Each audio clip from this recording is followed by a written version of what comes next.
which is done now, like pretty regularly amongst athletes, but it was not then, where you you train at, like, let's say, a high elevation, and then they take your blood when you're training at a high elevation, and they store it, and then they pump it back into you when you need it, and it gives you like extra, like your body has more uh, red blood cells in it at that point, because it's having to work harder when you're in the upper when you're at higher elevation. And they so they just let him run wild in golf. And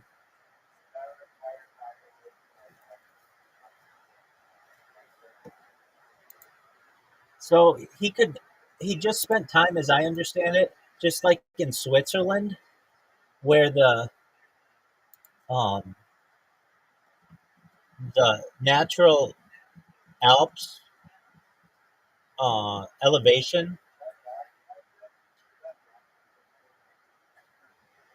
It is with Lance Armstrong. He would do it in the French Alps, and so that helped him. And then also with Lance Armstrong,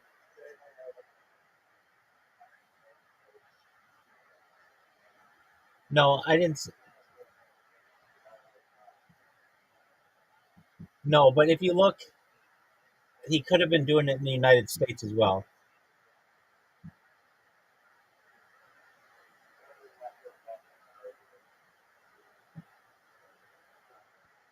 What did you say?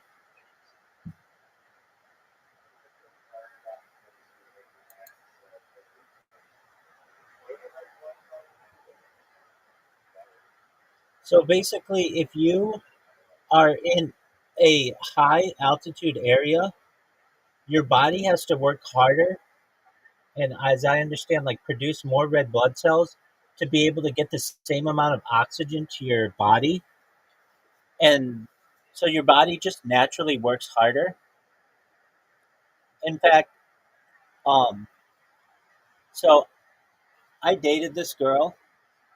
I don't know if you really want to say we dated, but like we used to hook up, and she was a Division 1 athlete, and she was from originally Colorado, and she was like a big time recruit of our university.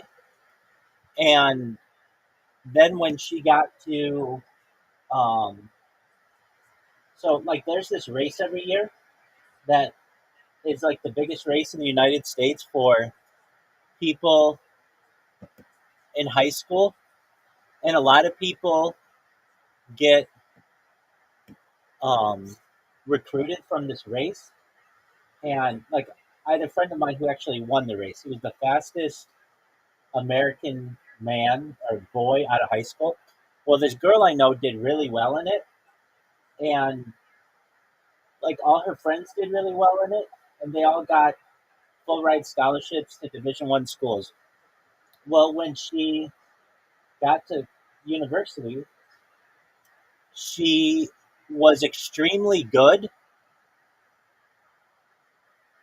at the beginning of her career because her body was still like hadn't yet acclimated to sea level. But then when she was around sea level for a long time, it she didn't do as well. She was still good, but she wasn't like as good. And same with her friends. So there was this theory that we developed that is basically when you have children, if you can, have them train in a high altitude environment, if you can, before the biggest races of the year. And then when they have to race, they will do very well because many of those races are at sea level. and so they'll do really, really well, and they'll get scholarships to go to, big time universities when maybe they wouldn't have gotten them normally. Does that make sense?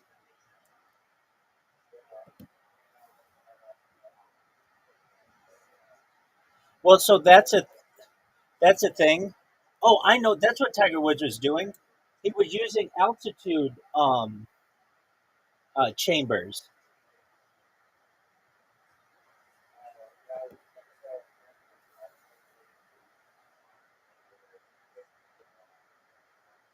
Yeah, that's right. But I do remember that was somehow involved. These altitude chambers and this Dr. Ferrari, and also, okay. So do you know who Barry Bonds is? Oh, yeah. But not the thing that made him really good was not the steroids. It was this arm brace that he had. Google Google Barry Bonds arm brace.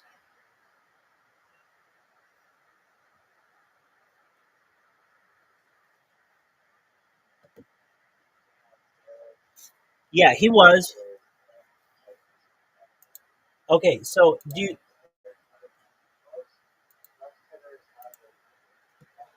not like that? Wait, not like that. No, this was different. This was different.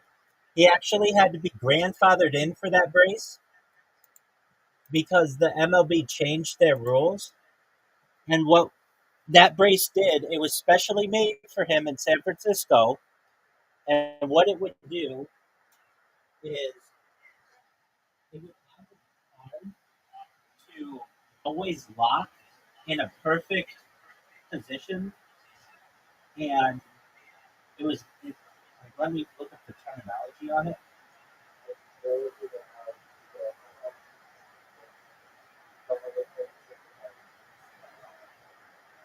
Right, exactly right. And there was an argument made, hey, how are you going to let this guy have this giant brace?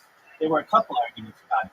Number one, he could use that brace if he wanted to lean into pitches and get hit by them, and then he would get walked, and it wouldn't hurt him.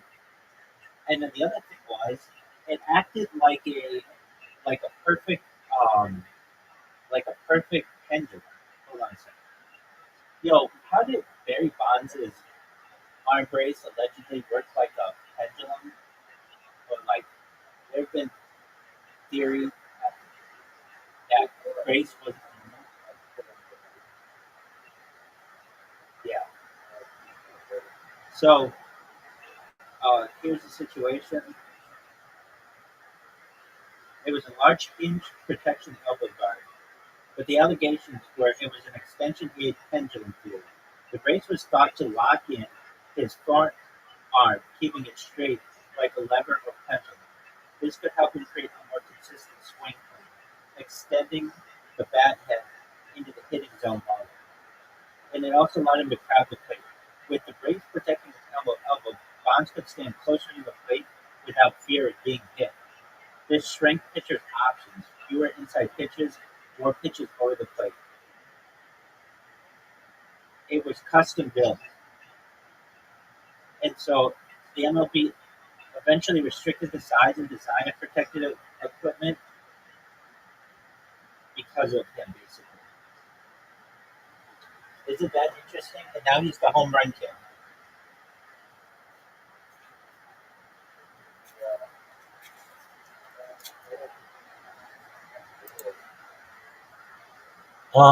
Yeah, that is against the rules.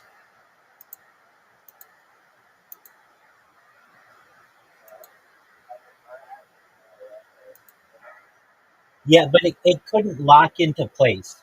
But nobody ever got a chance to look at it.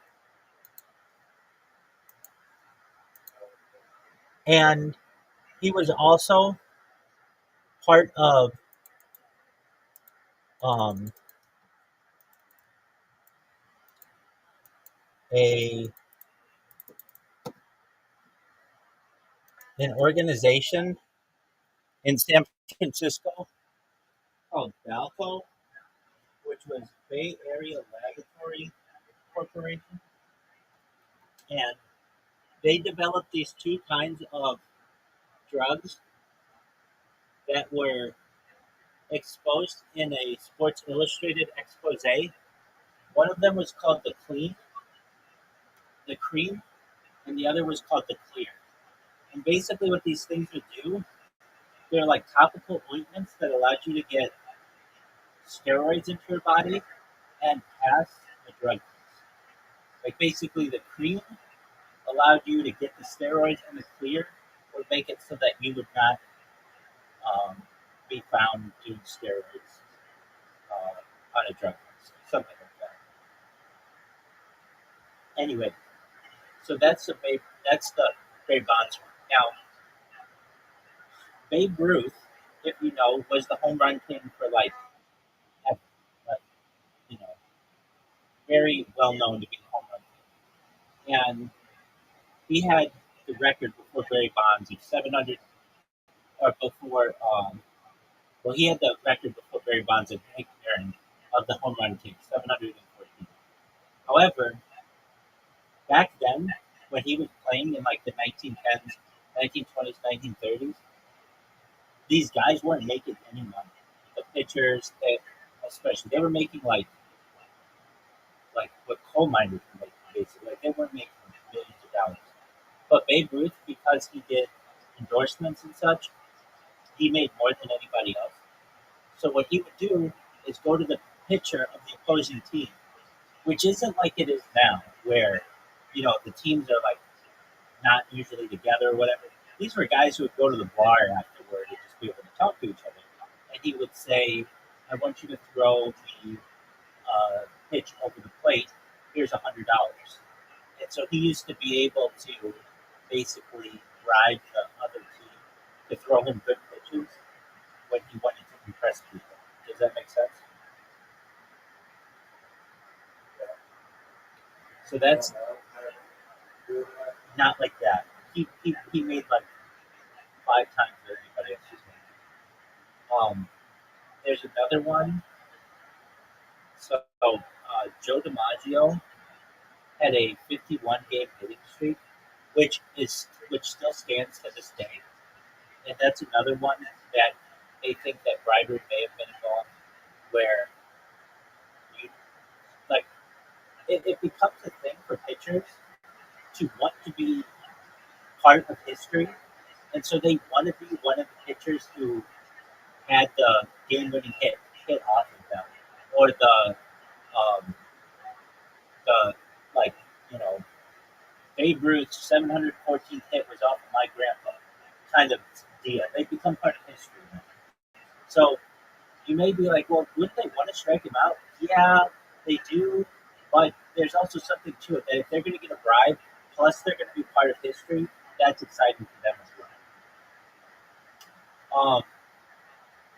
Let's talk about basketball. So the Michael Jordan thing. I don't know if you're aware. We may have talked about it before, but do you know Michael Jordan played baseball?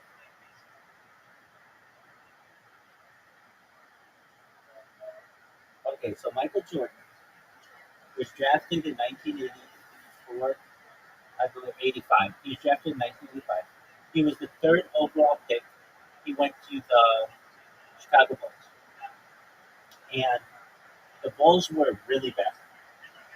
And the Bulls went from like 1985. They started to get better, and then Michael Jordan did what was interesting. Have you seen the movie Air? Dude, it is one of the best movies I've seen in the last decade. It's like the story of how Michael. No, it's a basketball movie about how Michael Jordan developed the Jordan shoes. Anyway, no, no, Air, like AIR, like Jordan Nike Airs. And it's got uh, Matt Damon and Ben Affleck, and it's got a bunch of people in it. Anyway, and the thing about that movie, yeah, it came out like 2 years ago. It has a great soundtrack, and nobody plays Michael Jordan. You just see him from behind, and it's really interesting that they do that. Anyway, um, so before companies, everybody would go with the same shoe company. It was the Converse All Stars, and everybody kind of had the same shoes, and they would get whatever Converse wanted to pay, including like the biggest star at that time before Michael Jordan was like Dr. J. But like Larry Bird, Michael Magic Johnson, they all just took like the standard uh, agreement for being a spokesperson. But what Michael Jordan did that was different, he didn't even want to do this. He didn't want to go out to Eugene, Oregon, but his parents made him. Is he took like he would get like 5% on every shoe that was sold, and that was like groundbreaking in the shoe industry. And the reason why Nike did it is they didn't have an athlete. They like couldn't afford an athlete. They were a small company, and so they basically put all of their marketing into this one guy, and his shoes just became really popular to the point where the NBA became like an international sensation because of this one guy. Well, Michael Jordan still hadn't won a championship yet, and they played the Detroit Pistons, and the Detroit Pistons were like a really stacked team. Additionally, the Pistons were really aggressive, and the Pistons beat them 2 years in a row, and the Pistons won back-to-back NBA championships. And Michael Jordan did not like this. So what Michael Jordan did allegedly was start to take steroids, and you can see it in his body. That's when he went from having hair to his classic bald look. That's where you can just see it in his muscles. He's like a small, framed person in the mid 80s, and he goes to be a jack by the early 90s. And the Bulls end up winning like the 89-90 championship, 91-92 championship, and 92-93 championship. And then all of a sudden, Michael Jordan retires to play baseball. And the whole world is like, what the fuck, Michael Jordan? You just won 3 games in a row, 3 NBA titles in a row. What are you going to do? Like, why are you going to play baseball? Now, if you ask Michael Jordan, he will say, my dad always wanted me to play baseball, and it was his dream, and I've done everything that you can do in basketball, so why not go play baseball? But if you ask the other, look it up. Look up Michael. Yeah, he played for. Yeah. So here's the thing: the White Sox owner was Jerry Reinsdorf, who also owned the Bulls. So Reinsdorf, the owner, was going to make money on Michael Jordan either way. Meaning, either if he plays baseball, we're going to make money from concessions and merchandise, or if he plays basketball. But the theory is this, and this is pretty pretty well known. Michael Jordan's dad was murdered in 1992. He was driving a Mercedes-Benz sports car, wearing a Rolex, and there are theories that this was a hit, meaning Michael Jordan pissed off the wrong people, and they killed his dad. Now, his dad's body was found, and his the Rolex was still on him, and the Mercedes Benz was untouched. Like basically, they just killed this guy, but they didn't steal his shit. And no, it was in like uh, maybe North Carolina or something. I'm not sure where he got it. We'll look it up.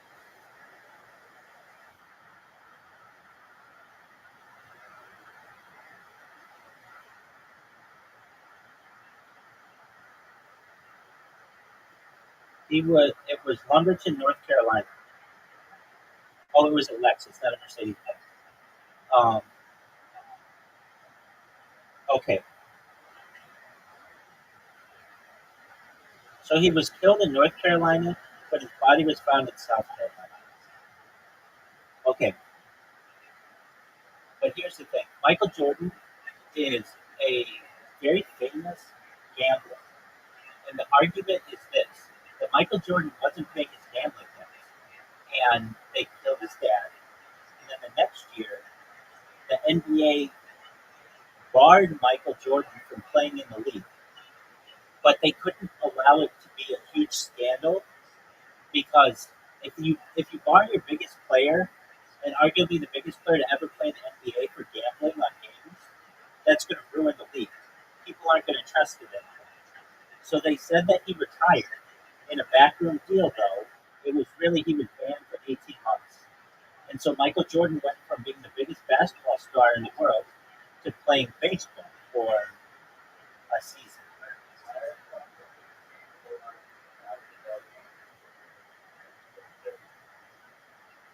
If you've ever seen Michael Jordan with people, like if you've ever seen the documentary that they did on Netflix called Last Dance, Michael Jordan bets on everything. He gets bored and he has so much money, he likes to he likes to intimidate people.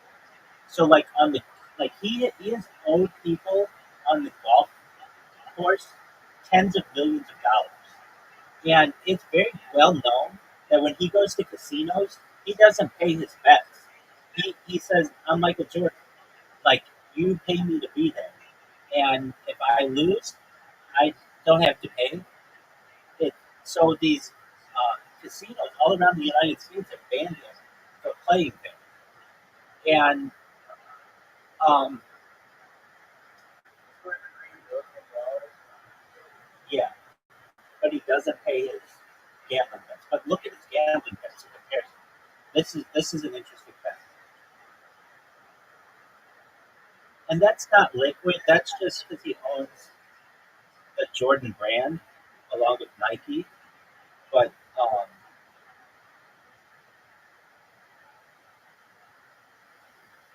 much of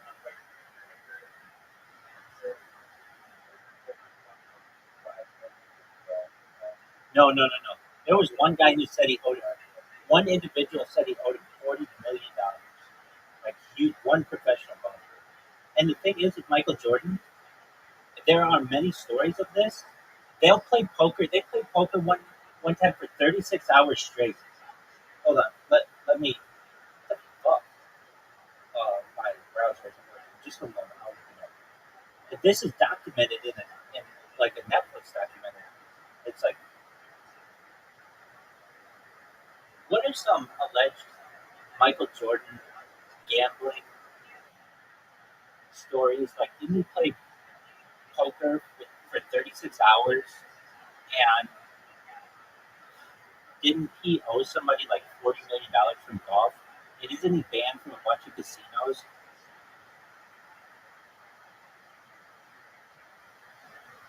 Yeah, over the years, a lot of gambling rumors have swirled around. Okay, marathon poker sessions. Jordan was known for playing high stakes poker games that could go on for 24 to 36 hours straight during the 1990s. Those stories came from teammates, writers, insiders who said he had incredible stamina for cards and betting. Often these games weren't just about money, but they were about competition and pride. The 1.25 billion, $40 million golf gambling story. A 1992 San Diego in 1992. So this is right around that time when he went from golf to from basketball to baseball. A San Diego businessman named Richard Esquinas wrote a book called "Michael and Me: Our Gambling Addiction, My Cry for Help." Like this guy wrote a book about gambling with Michael Jordan. That's how big a problem he had. In it, Esquinas claimed that Jordan lost 1.25 million to him in golf bets, but that after negotiation, Jordan only paid back 300,000. Esquinas also alleged at one point Jordan had gambled away over $40 million on golf alone. $40 million back then. That's a huge amount.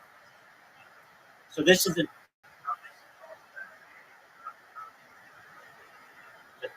That's true. Here's another one. Atlantic City during the 1993 playoffs. During the 1993 Eastern Conference playoffs versus the Knicks, Jordan admitted he went to Atlantic City to gamble the night before Game 2. Reports claim he was there until 2 or 3 a.m., though Jordan said he returned early. This caused a media firestorm because the Bulls lost Game 2, and critics questioned his focus. The James Slim Jeweler check. In 1993, investigators found a $57,000 personal check from Jordan to James Slim Jeweler, a golf hustler facing money laundering charges. Jordan testified that it was to cover gambling losses on the golf course. The revelation fueled rumors about how deep Jordan's gambling went and whether it was tied to shady figures. Rumors of a secret suspension. Because Jordan abruptly retired in October 1993, right after his father's murder, theories spread that the NBA secretly suspended him for gambling, rather than him leaving voluntarily to play baseball. David Stern and Jordan denied this, but but there is evidence I just said supports it. Casino bans. There have been long rumors that Jordan was banned from certain casinos, mostly in Las Vegas and Atlantic City, because of its heavy action.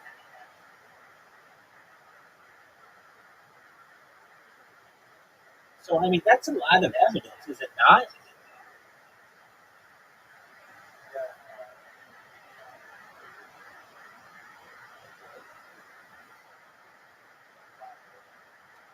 Dude, it shocked the world when he played baseball.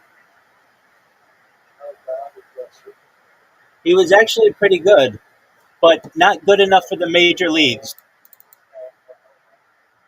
No, he wasn't doing that, but he he played, I believe, Double A baseball, which is pretty good, but he never played in an MLB game.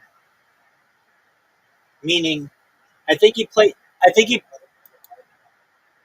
he was in the White Sox farm league, farm team.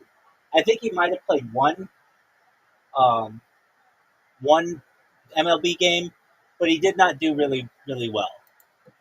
And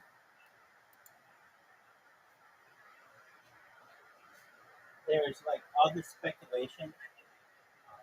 There's an ESPN 30 for 30 on it. It's called Jordan Rides the Bus, and it's really funny. So he spent a year in Birmingham, Alabama, and Michael Jordan was a phenomenon at that time.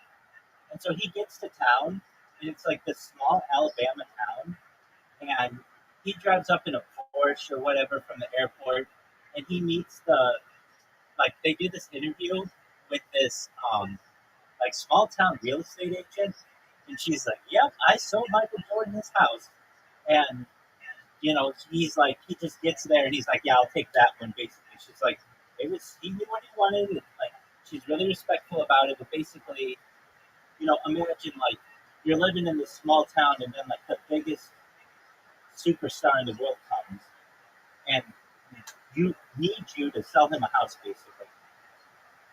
And so he spent a year in like Birmingham, Alabama, and he and so he when he would play on this baseball team, he could easily have like a private jet take him wherever he needed, but he would ride the bus with the rest of the team, and he did not do very well.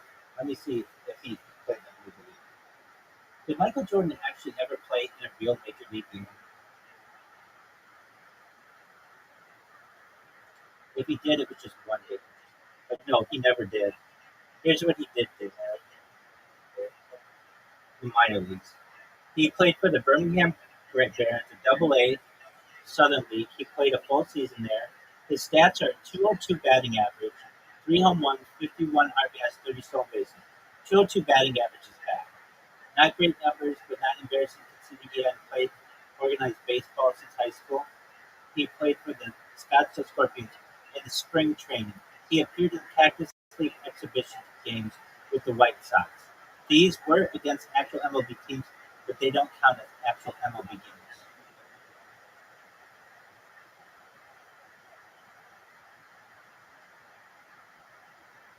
Isn't that an interesting one, Riser?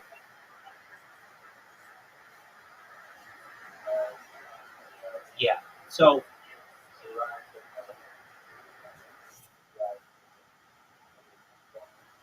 yeah, it's called Jordan Rides the Bus.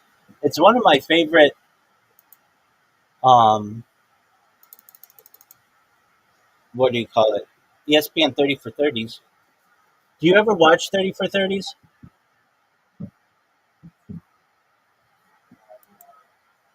They're amazing.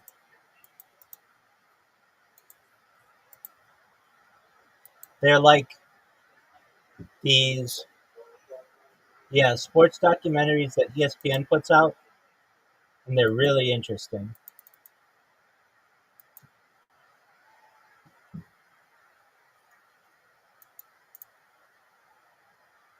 Um, yeah. So if you ever have a chance, watch Jordan Rides the Bus, and then I would also watch. It's called The Bulls Last Dance. It's like an 8-part series, something like that, 7 part, and it's done by Netflix. And you see Michael Jordan and how obsessed he is with fucking win. And okay, so he's not like a good guy. Like there are a lot of he has this like squeaky clean image. Like there are a lot of really bad stories about him.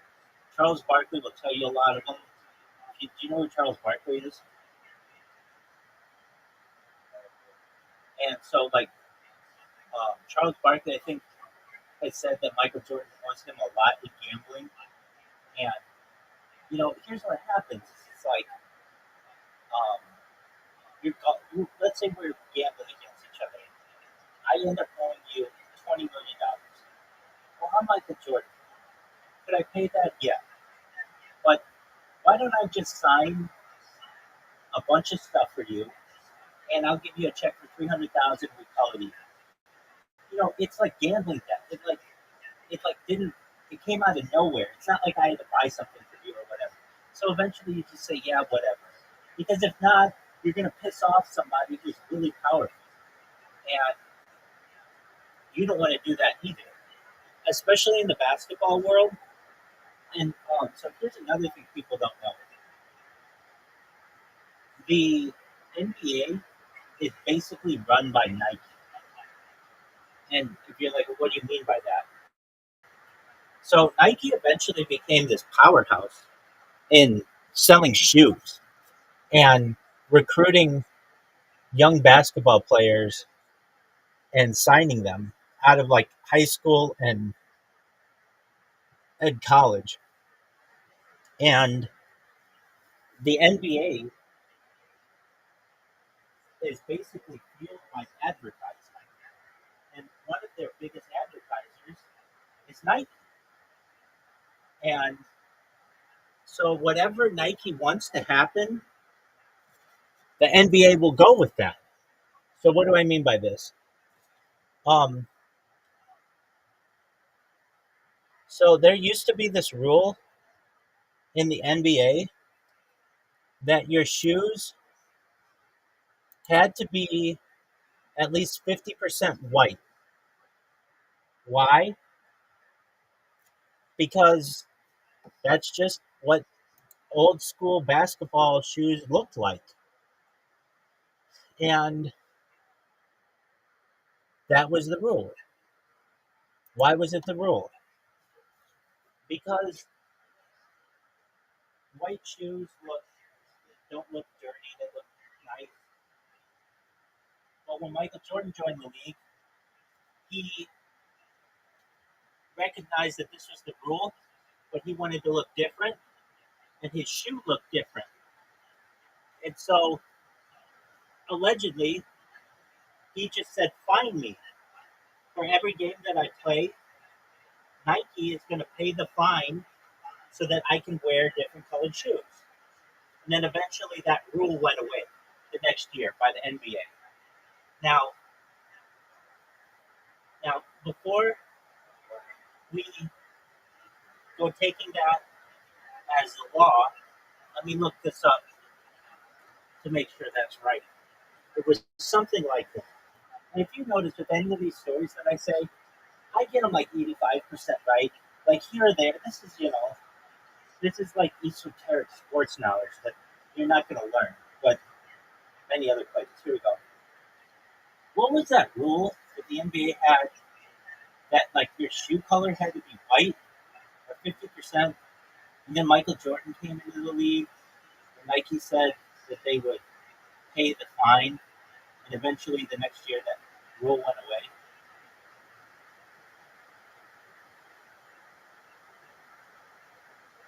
It was something.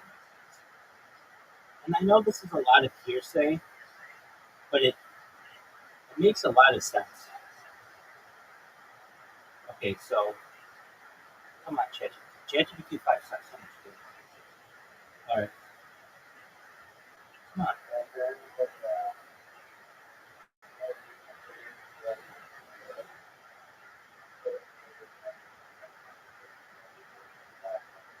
It sucks. Okay, here it does. I know.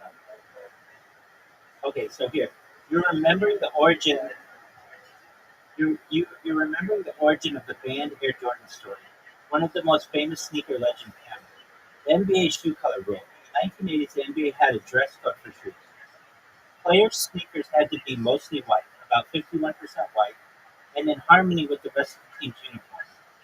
This was meant to keep a uniform, conservative look of the court. Michael Jordan and the Air Jordan 1. In 1984, when Jordan entered the league, so he was drafted in 84. Patrick Ewing was 84. So he was the third pick in the 84. In 1984, when Jordan entered the league, Nike gave him a bold black and shoe, the Air One Red. These didn't meet the 51% white requirement.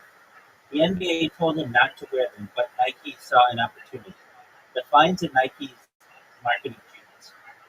Legend has it every time Jordan wore the banned shoes, the NBA fined him $5,000 per game. Nike allegedly paid the fines for him, and then used the banned story in advertising, making the sneakers instantly rebellious and cool. Reality check evidence suggests Jordan mostly wore the Nike Air Shift, a different shoe, when the NBA issued warnings, but the Air Jordan 1 got the myth attached to it. What happened after? By 1985-1986, the rules softened, and by the 1980s, the NBA draft dropped the strict 51% white guideline entirely. You're welcome. How are you? Can you hear me? What's going on, Juice? Yo, can you remember when you used to do streams to okay. Yo, can you get Stitcher to stream again? Can I get Stitches to stream again? What do you mean? You know the streamer Citrus? Yeah, I know. You talked to it. Yeah, I mean, we've talked on Discord. Yo, you want me to give you his address? No, I mean, we could keep that information private. Why do I need this information? What's that? A Jewish warlord on Discord? Yeah, Like, what would you like to be sure? dude, what are with these questions? No, it's the way I interview it as like this guy that's like always on Discord or just like always on live, and like you don't have a job, right? No, I don't need one. Okay. You're a professional streamer? 100% big dog. What are you, like a Z-list celebrity or something? Where did you find the I'm in, time to become this? I'm in, Like, did you just like one day decide to become a streamer and then like dog. are you just living it? Dog, What are you living it from like donations or what type of dog, money dog, sources? dog. Read the Ask Rabbi anything section of this. It says about Rabbi Rothschild. Just read that. It answers all your questions. I'm And gonna. I'm not reading no Jewish scriptures of yours Okay, or that's any fine. of this. That's fine. I'm in the middle of a discussion with somebody, and you came in here and What are you interrupted it. discussing? We're discussing a Michael Jordan 1 issue. What type of discussion is that about? Y'all should be talking about how Jewish people, right? Their nose is a pico power.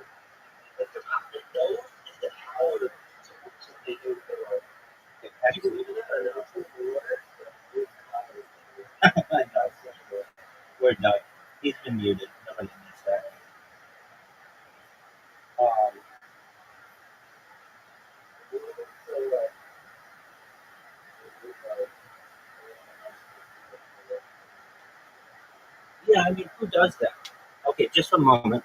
Um, I want to continue reading that because it's really interesting. But do you see how even in the 1980s, like the NBA started making concessions to um, Nike to change its rules?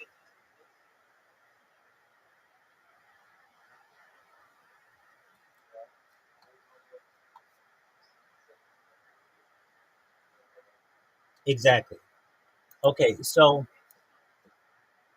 then um, there's all kinds of like videos of this where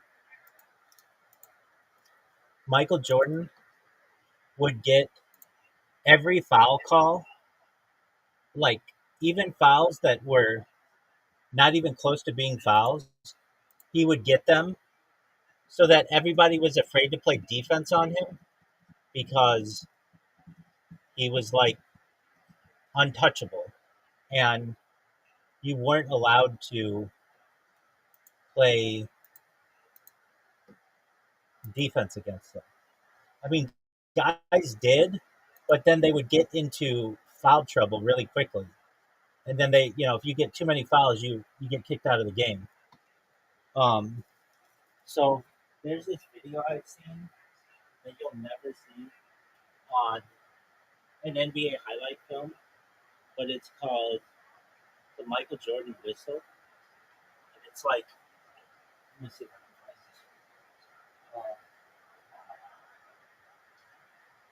this. I saw it on TikTok, and like TikTok is good for that kind of stuff, where it just needs to be uploaded for people to see, but like it's not going to be online forever, like because like like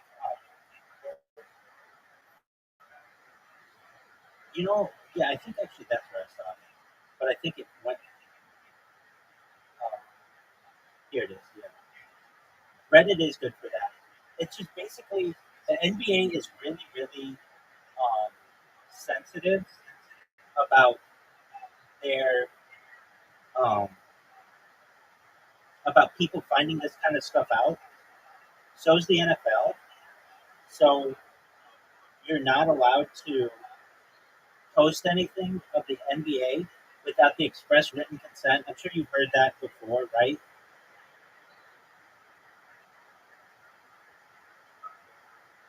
Like you're not allowed to.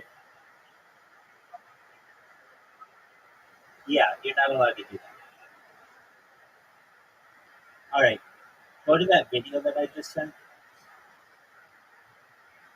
and I'll watch your video.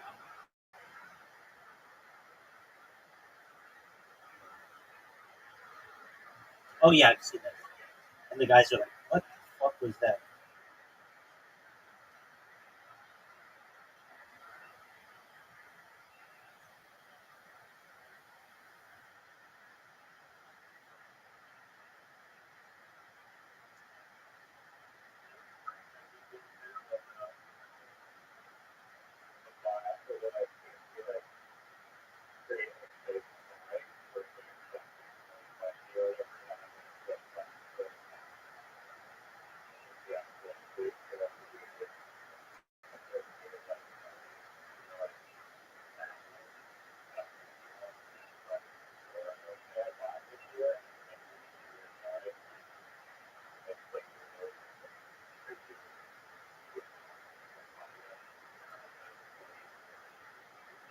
I've not seen that. Go to what I just said.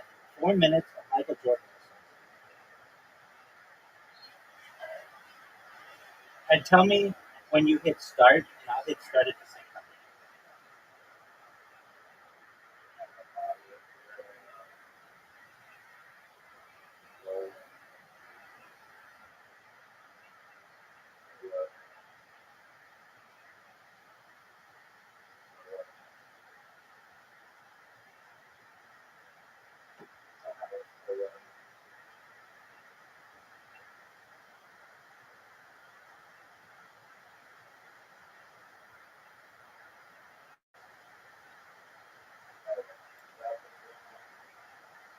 Okay, so Okay, so it's going to be 3, 2, 1, go.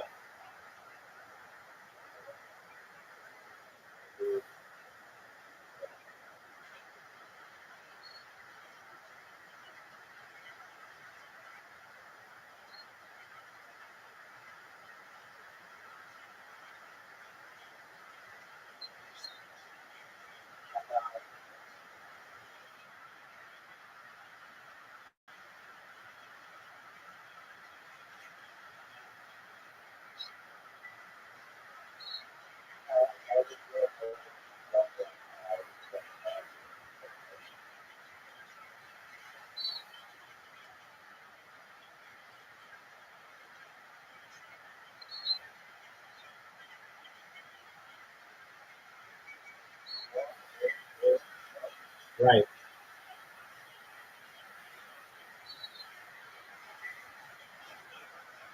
That's an excellent point.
Yeah, you're allowed to touch someone.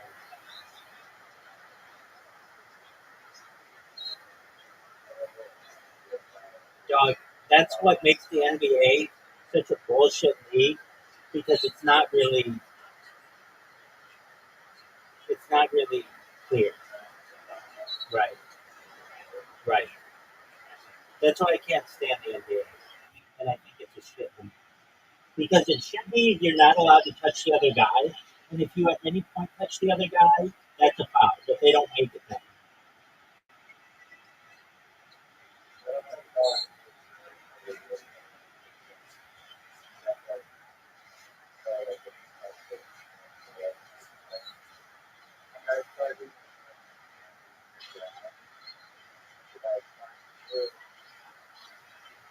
Right? He shouldn't be able to charge you.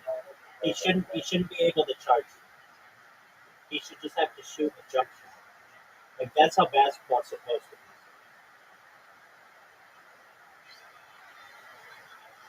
be. Like when you when you make basketball into football, that's when people start to get upset.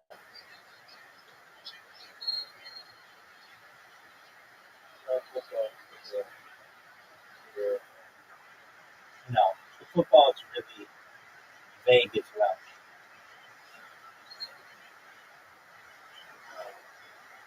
There's holding on every play.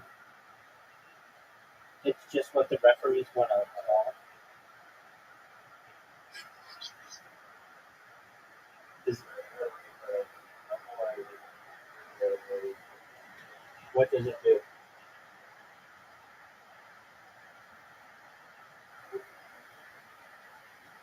What does my video do?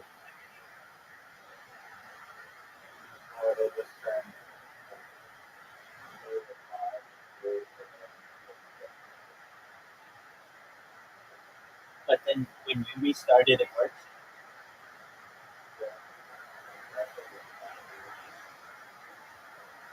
Okay, so the other thing,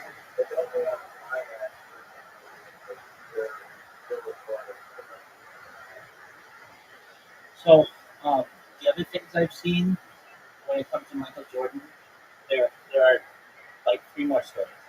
Okay, so remember I said he did steroids? That's when he went bald. And the reason why he started shaving his head because steroids cause like male fat involvement, so they increase it, and he did not want people to be able to notice that. That's why LeBron James, for the first part of his career, would always wear like a sweatband until eventually he just got hair transplant. Because these guys do. Yeah, great question. I mean, it was just like the technology. Well, I shouldn't say that. Turkey wasn't big. Um, and he's like a big time athlete, and he just went bald, and he just started shaving his head. All right, so then he, there were these stories where he was sick of losing to the Detroit Pistons, and they just took his bag of steroids. They got him from somebody, and they put him in the middle of the locker room, and they were just like, "We're not losing this guy anymore," and they just started fucking injecting themselves. And there's that story of where the story from. Back then, there was not, and um, yeah, that only started in like the early 2000s. And,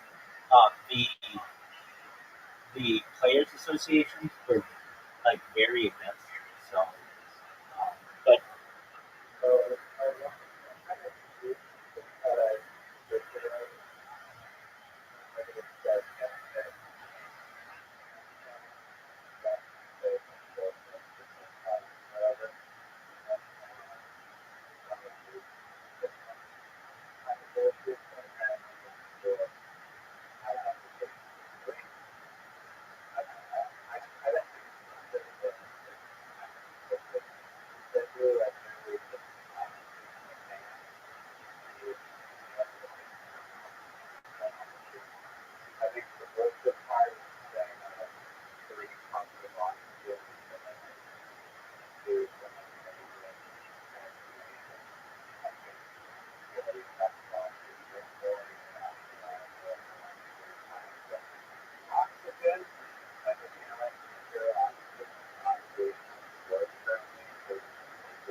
like, um, okay, so he Jordan also was very competitive, as I said, but he didn't want anybody to be considered like even close to him. Like he wanted to be considered the greatest ever. And ESPN at the end of the 20th century did this thing, this sports montage of like the best athletes, and Jordan like demanded to be number one on that.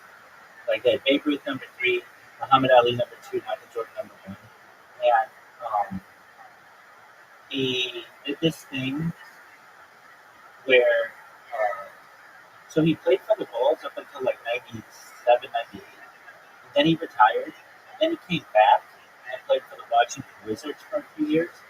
And the Washington Wizards, he also, well, he eventually bought the team, part of the team. But when he played for the Washington Wizards, they were going to get the number one pick overall. This guy named Kwame Brown, who was, for all intents and purposes, a really nice guy.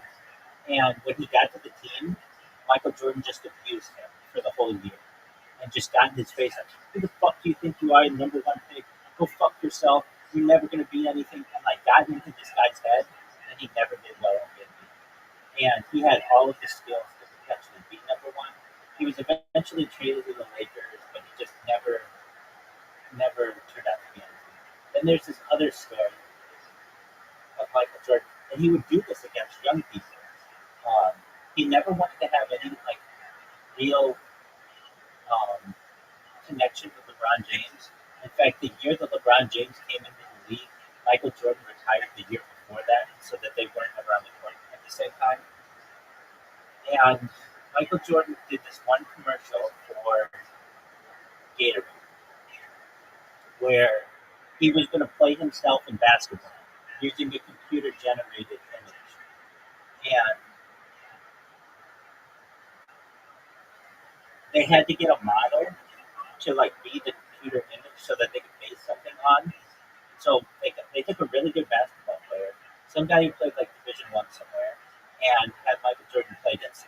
Michael Jordan just abused this guy verbally and physically for like an entire game, to the point where this kid was like, this guy was my fucking hero, and he turned out to be just the worst fucking human being I've ever met. Where he was just like he would just be really mean, and at no point was he a nice person. And it was almost like Michael Jordan was fighting an internal battle. And um, so, I mean, when they say like, "Oh, Michael Jordan is the greatest," and all this other shit, that's cool, but it's not all that true. I have to say.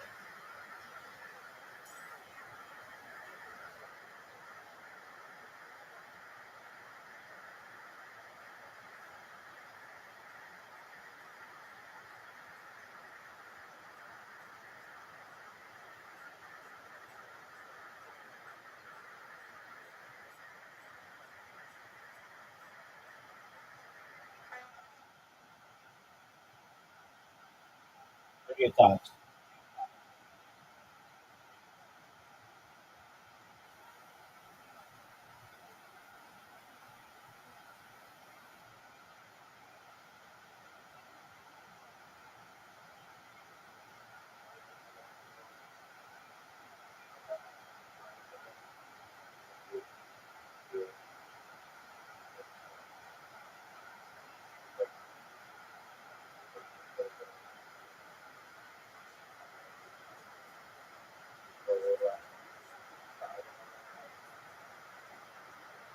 I'm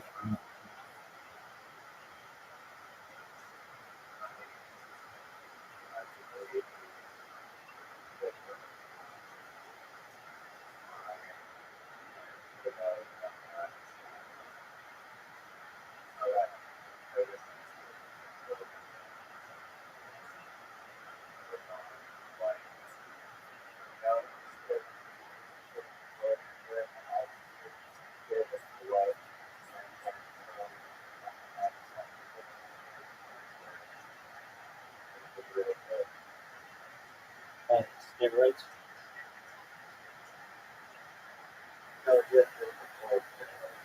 He wasn't super good.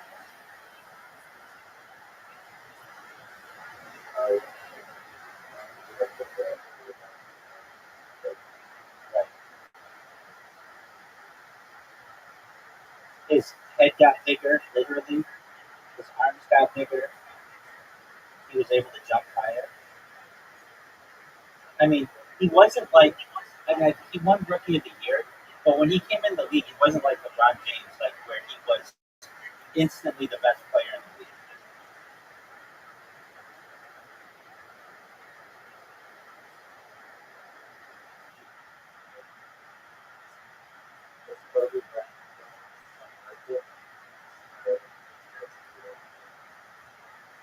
Apparently, I mean, I don't know about those. I just know that there are theories that he was getting into starting a pharmaceutical company, and this was a sign that to like all of Hollywood and really just everybody that not to speak out against pharmaceutical companies, especially right.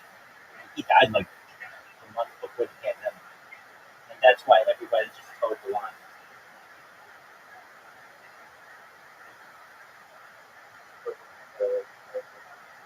Nobody spoke out about bodily autonomy. Uh,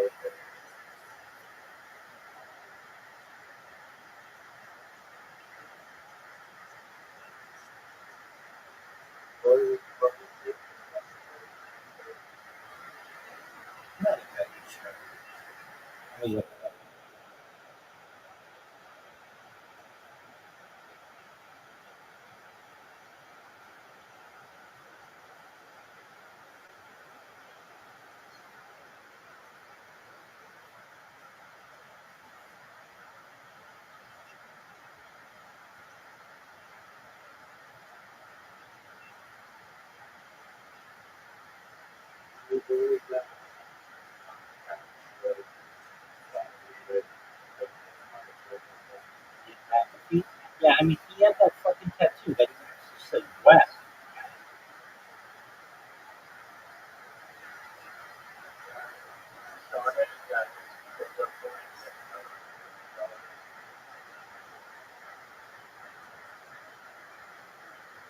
I am as well.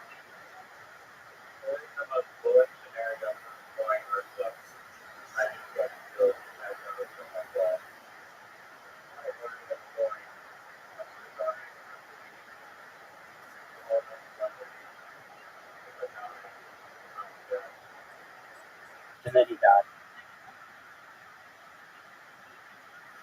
It was very suspicious.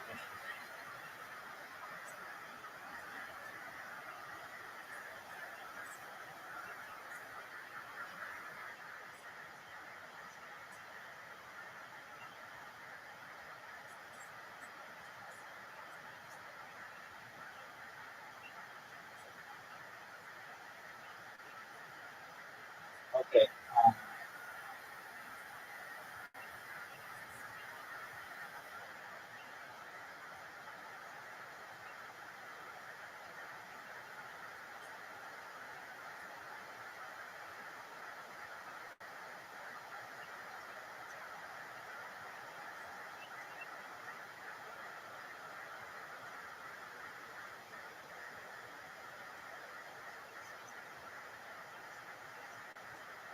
Kobe Bryant had a legal dispute with high-tech pharmaceuticals, a dietary supplement company, over the trademark for the name Black Mamba. The company had filed a trademark Black Mamba Hyper Rush for a line of the federal-based diet pills, which Bryant's team opposed, arguing it would cause consumer confusion as the nickname was strongly associated with it. Welcome, how are you? What up? I'm kicking ass second name. How are you, Moody? Excellent. How'd you find out about me? How did you find out about me?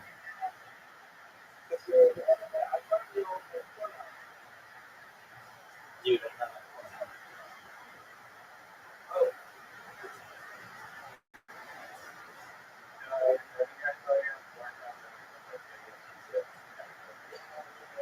there you go. No, Moody, how'd you find out about me? Okay, cool. How are you?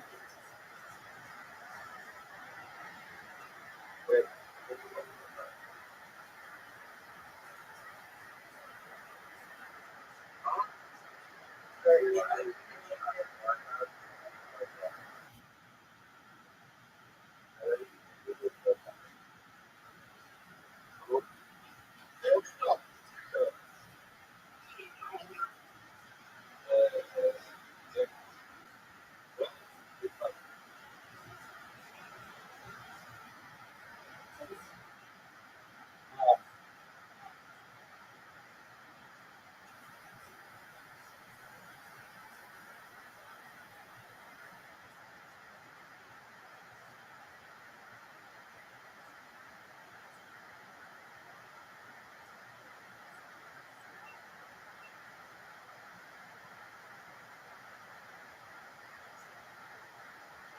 so I don't know exactly about the Kobe thing, but I do think it was a message to people, perhaps, not to fuck with him. He lived like 5 minute drive away from me, and he would take his helicopter everywhere like a flying car.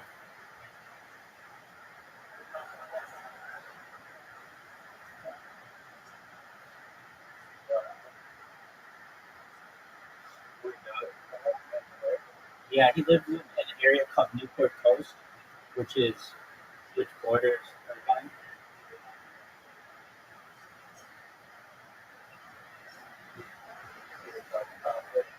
Uh, so it's interesting because of like FAA regulations. There's like it's called John Wayne Airport. You can't fly a helicopter in that area, so they fly them along the ocean. So basically, he wouldn't have to take the route to go over my house. Um, but if he wanted to take the direct route, he could. But did I ever see it? No, because that's not the route that helicopters take. They take a different route. I could see airplanes. Well, trees in the way and stuff, but uh, like yeah, I can't see planes landing, or I can't hear them either.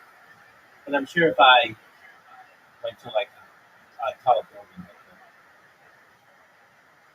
but yeah, um, now he didn't die like 5 minutes away. He died on the other side of town. He died in uh, like near Calabasas, which is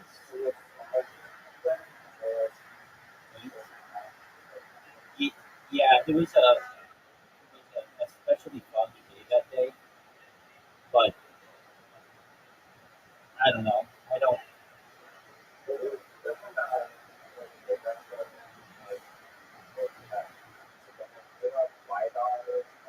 Yeah, I mean they've got elevation detectors, so I don't know how much I believe all of this.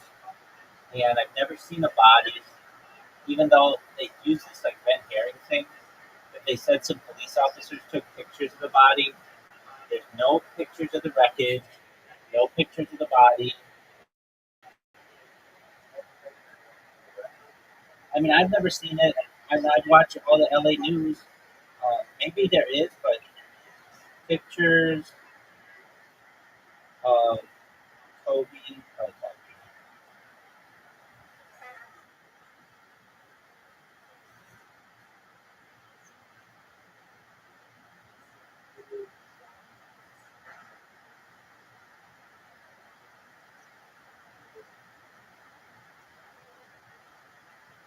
Okay,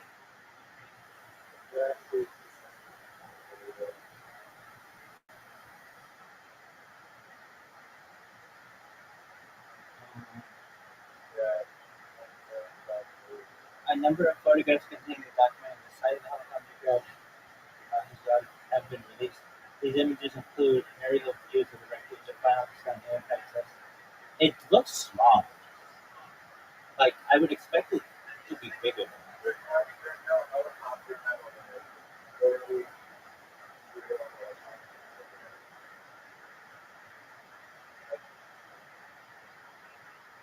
Like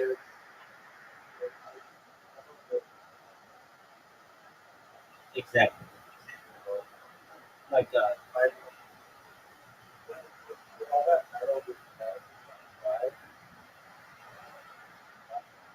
it's just a small amount. Like I would expect it to be bigger than that, frankly. And like there would be propellers and stuff, like a tail.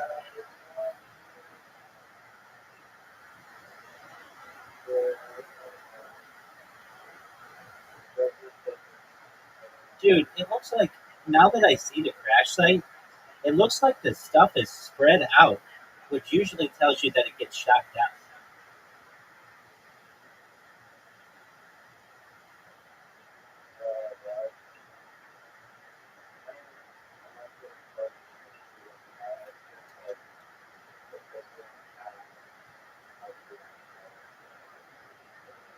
I'm looking at them from the LA Times, and there's like a bunch of. It isn't all together. Like when I type in LA Times, helicopter crash like Calabasas.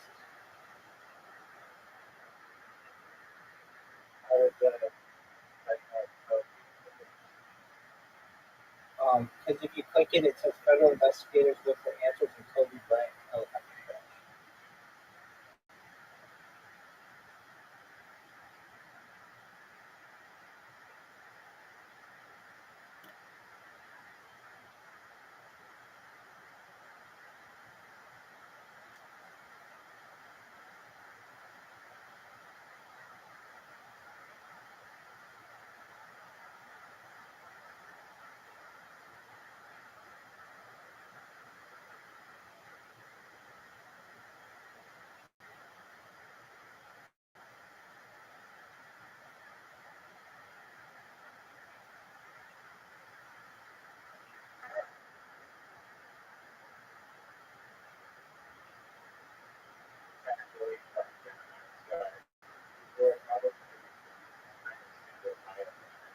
Well, I'm not saying that. it just if you put a bomb on it, a bomb could cause that.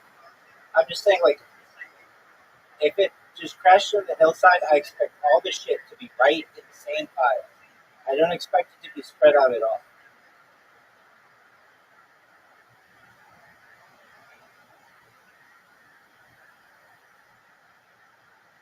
But again, I don't know. That one, I mean, there are no pictures of the bodies, which I don't understand. Now, here's the thing: if you listen, there was this cop or these sheriffs that said they had pictures of the bodies, and they had them on their cell phones. And a bartender in like Ventura County overheard this and reported them, and allegedly, like they had to get them off their phones or whatever. But I don't know. I don't understand when somebody dies, they don't take a picture of it and publish it. I know that can be seen as like glory or whatever, but then you know what happened.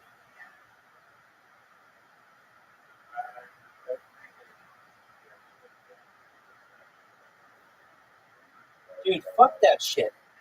Why? Why should it be up to? Why should it? Yeah. Why should it be up to their discretion? It's a part of human events. We shouldn't get so wrapped up in it.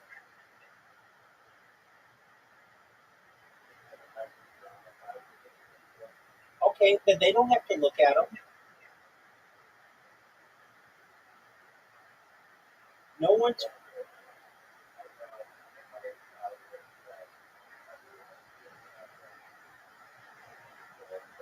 look. I'm saying that it's very easy to then do cover-ups on people because then you can always say, oh, for the good of the victims, we can't do an autopsy, or for the good of the victims, we can't look, publish pictures.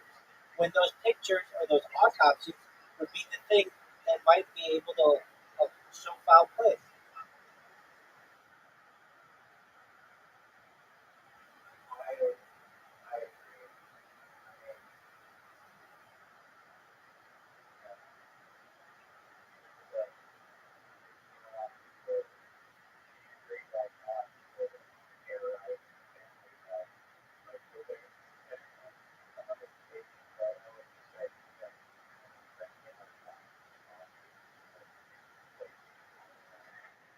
Okay, okay, that's fine. And there are other laws for that, but I still think that should somewhat be legal. Um, what's stopping me from just taking? Yeah, in public areas, in public areas, in public areas, absolutely. Why shouldn't it be? That's a that's free speech.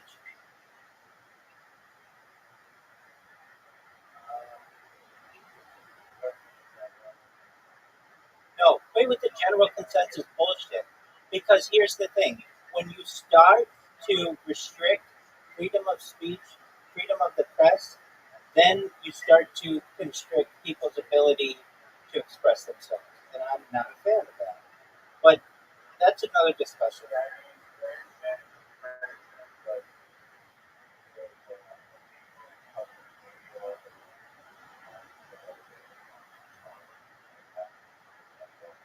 Exactly. Okay, so that's a perfect example. Why shouldn't I be able to take pictures of that guy, that monk, and put him in a public park if it's not littering or anything like that? That's like a really disturbing picture. But the man was a pacifist. He was making a statement against the Vietnam War.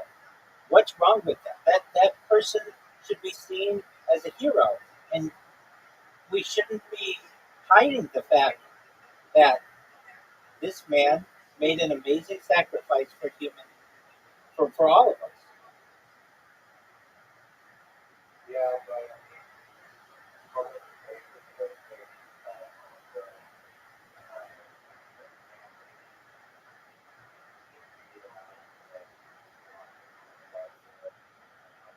Wait, quit with that bullshit, man.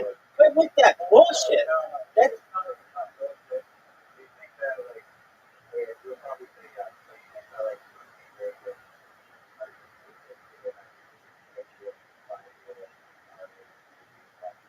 You can take your 5-year-old to an R-rated movie. R just means that you need parental consent. You can do that. Yes, I do think you can. You can and should be able to do that. You can. That's legal.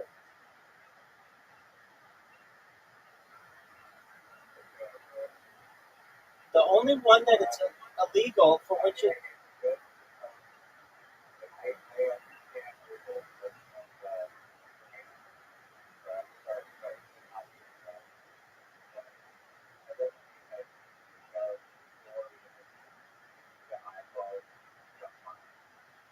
I'm not saying that you need to either. I'm saying that you should be able to if you want to.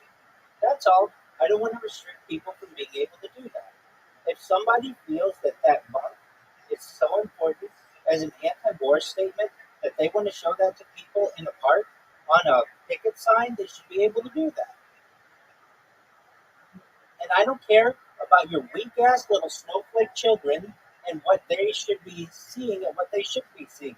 If you don't want them seeing that, then don't take them to a public place where it could be seen.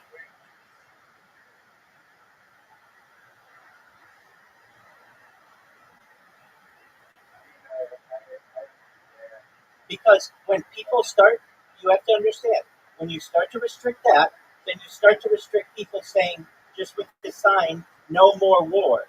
Well, then what if a little kid sees the word war and they're going to ask about the word war? And then a mom or dad is going to say, well, I don't want my kid being exposed to the word war. And then you can't pick it anymore. That's exactly how it happens.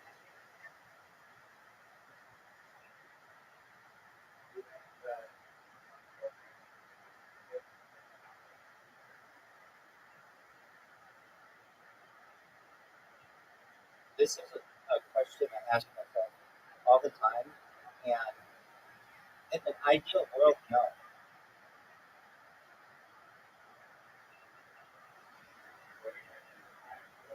Meaning, like a child should, we shouldn't make sex a taboo subject. It's love between two people or five people or whatever. We should be able to have real talks with children. We should, like, in a village in Africa or in the Amazon, people are naked, both men and women, and it's not like taboo. Nobody cares. It's like that's just how you live your life. In an ideal situation, that's how it should be. It shouldn't be like just like the nipples on a woman are not allowed, but the nipples on a man are allowed. But then a man could be a woman could be a man. It gets confusing, and frankly, they're just subjective opinions. And in reality, it's just skin. We shouldn't taboo skin. It's just skin.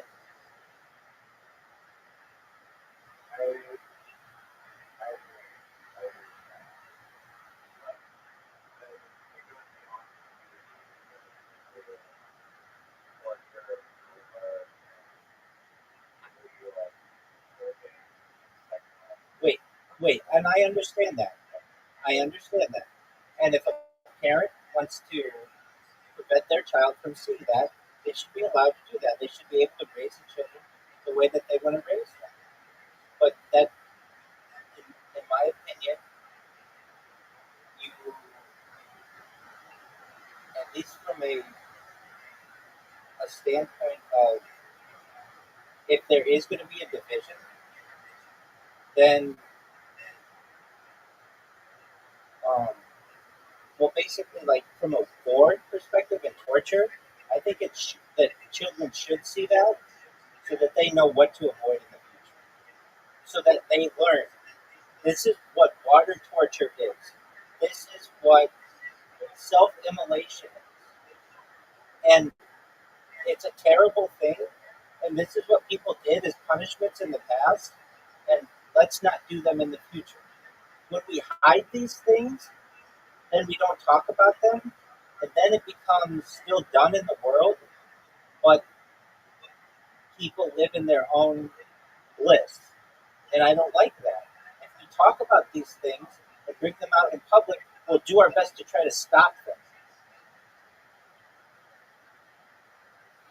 Look, I can tell you, my history books as a kid, they had pictures of that self-immolation monk. And was it shocking to see? Yeah. But then we learned about it, and it's been something that's been stuck in my mind ever since. Or that picture of that North Vietnamese guy shooting that South Vietnamese guy in the head, like that sticks in my mind. Those are parts of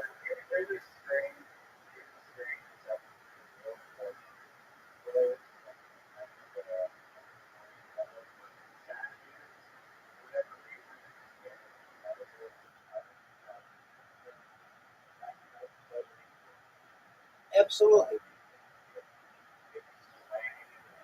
Why doesn't why doesn't Donald Duck wear pants?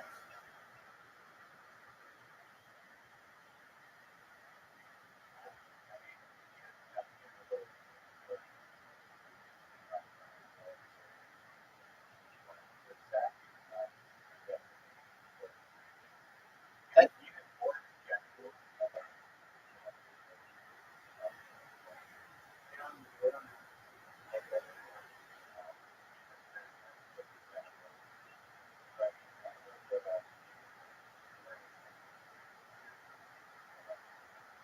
exactly. No, most horses that I've seen don't have penises, but maybe they do. I just don't think the underside. But 100%.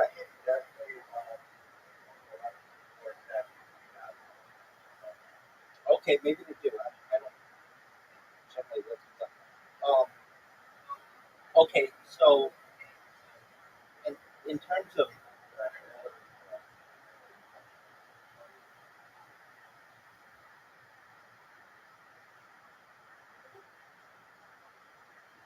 and I think the whole wearing clothes and stuff, I mean, it goes back to the Bible, but in my opinion, it's control. It's a lot, it has a lot to do with controlling people. When you can control what people wear, you control how they express themselves, and also it allows you to sexualize people, and it allows you to weaponize them as well. And I don't like when sexuality is weaponized.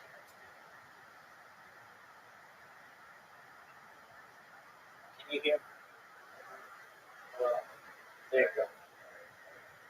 I don't like when sexuality is weaponized against people.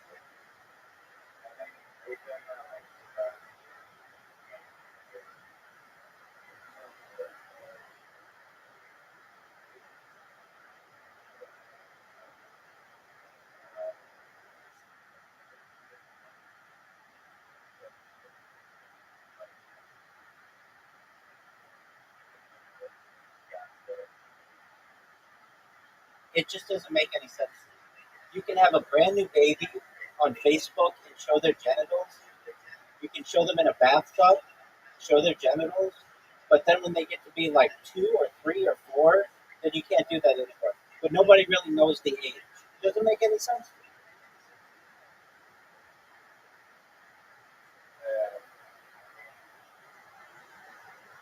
It doesn't. It does not make any sense.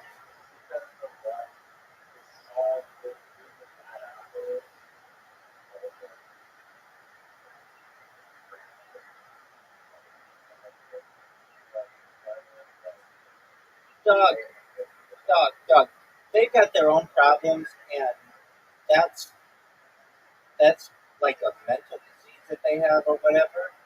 I'm saying it doesn't make any sense. There's no firm line drawn, and I don't think we should sexualize it. Frankly, these people in who have been in National Geographic for 100 years, and every kid in the Western world has seen probably their first set of tits, aside from their mothers, in those. That's never been a problem because they're not sexualized.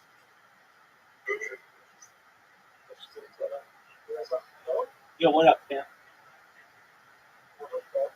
How you living, baby? Kicking ass, taking ass. Every day's a holiday, every day's a feast. What's good in the hood? I just asked you that question.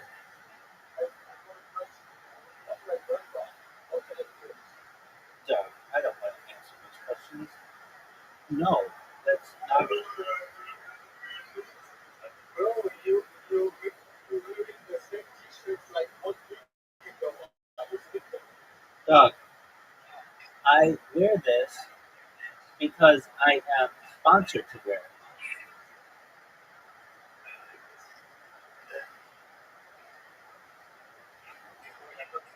why you don't sleep? Hey, I'm going to go to sleep soon. Hey, we were in the middle of a conversation, so feel free to listen.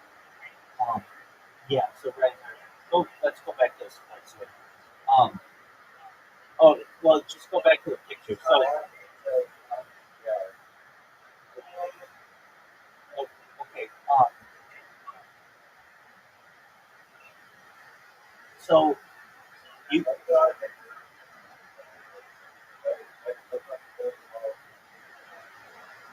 oh yeah, Doug, I'm a, I'm, I'm a lightning bolt for asphalt, or I'm a lightning rod for asphalt. I'm an asshole lightning rod.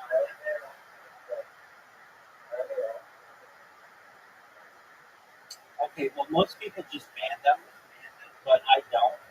I entertain them, and a lot of times because I want more and more people in the server as long as they're 18, and sometimes like those guys, their friend is much nicer than they are, but I don't want to ban them because I like their friend. A lot of times like people come in here drunk, people just come in here and yell the N word. I get a lot of people who have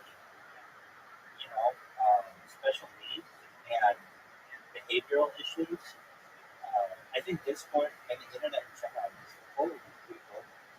I get people who are generally seen as abnormal. Yeah. Why? I think the internet views these people. Normal people have children and wives, and they don't have time to be on these are like the fringe people of the internet. And um, then again, I leave my camera on in a bunch of discords and invite people to come in here from any background. Literally, the only thing that you have to be or that I ask you to be is 18 years old. So anybody else in here, I'll let in here. And so long as you don't outwardly cuss at me or use, um, I'll even let people use racist remarks until I tell them that it's not appreciated and that I don't want them to use it. But I mean, I don't just immediately ban them usually. Um,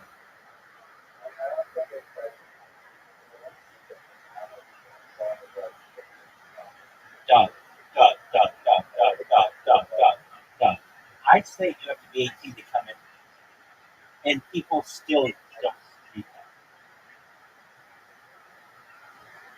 Yeah, no, I'm just saying that literally like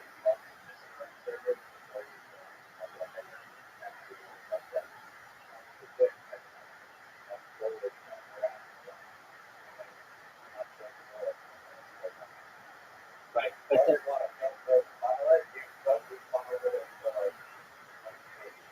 no, no, I funneled it into one. It's do as thou wilt, just don't fuck up. That's the rule. It says it at the top. I do have a set of rules.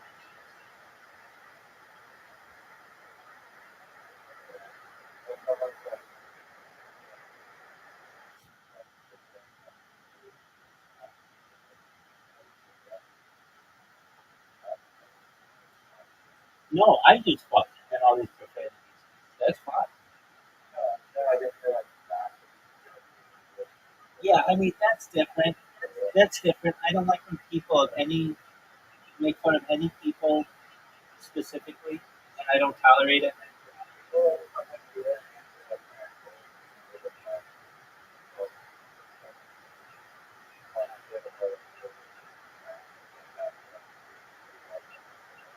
all the time. And they're allowed to do that. That's I don't think their internet privileges should be taken away.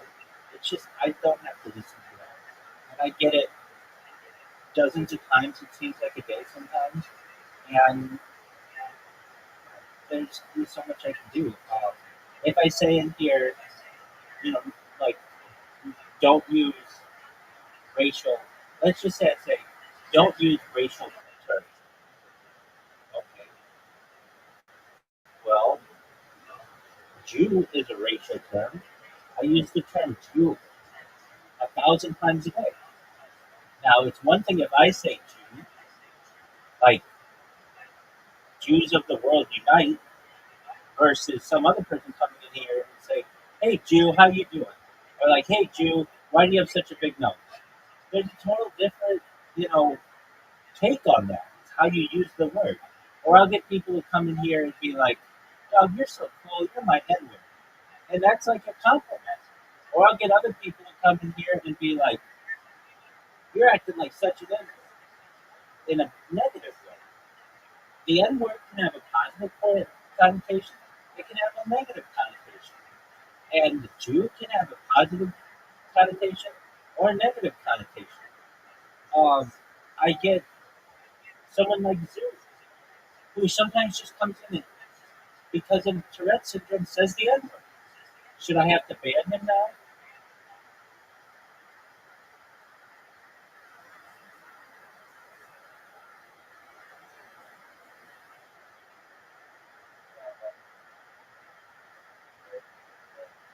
There's no perfect list.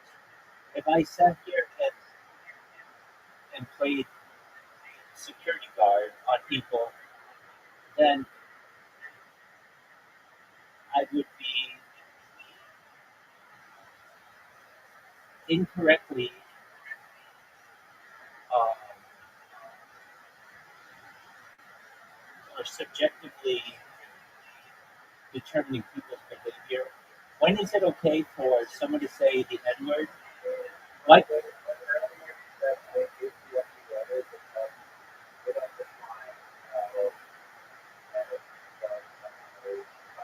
that's true. That's true.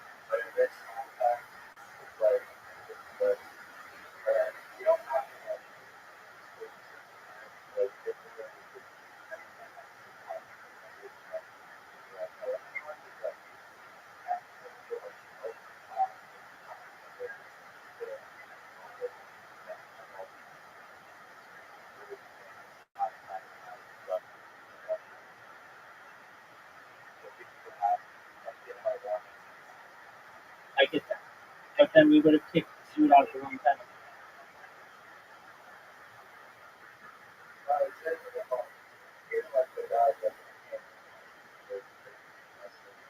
Zoot comes in here and sometimes says, I hate women. And I know he doesn't mean it. I know he can't control it. But that's because I've gotten to know him better. If he would have said that in the beginning, he would have been kicked out.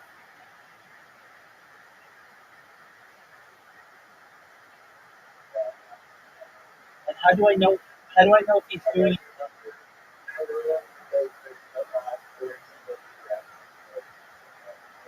I mean, that's kind of what I have to do. I get people who come in here and they want to. It's rare, but I get people who like stream really mean things, and they'll just stream like beheading things. Like they should understand that that's fucking up, and I get rid of it. I also get people who like will use the N word. There's a girl I know who uses the N word. She has black children, and I ask her nicely not to use it,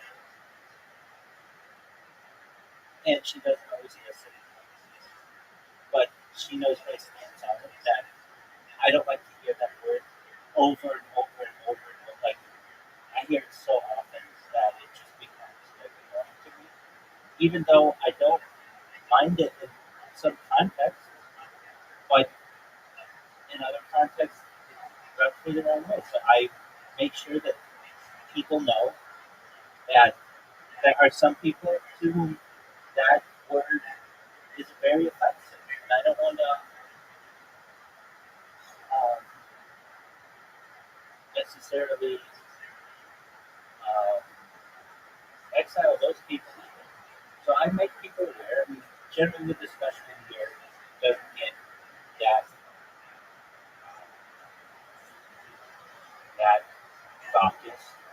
I mean, normally 99% of the times I'm in here alone, and somebody comes in, and they're really nice, and they hear all about what I have to do, and they don't fuss, and they listen to me for a little while. They ask me all the questions that they want.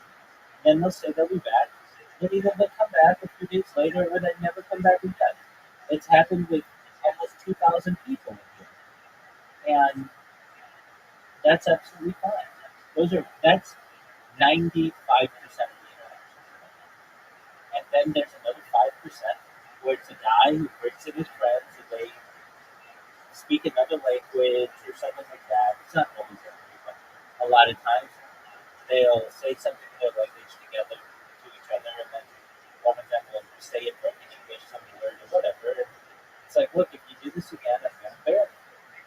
And they'll be like, oh, okay. And then they'll be really good.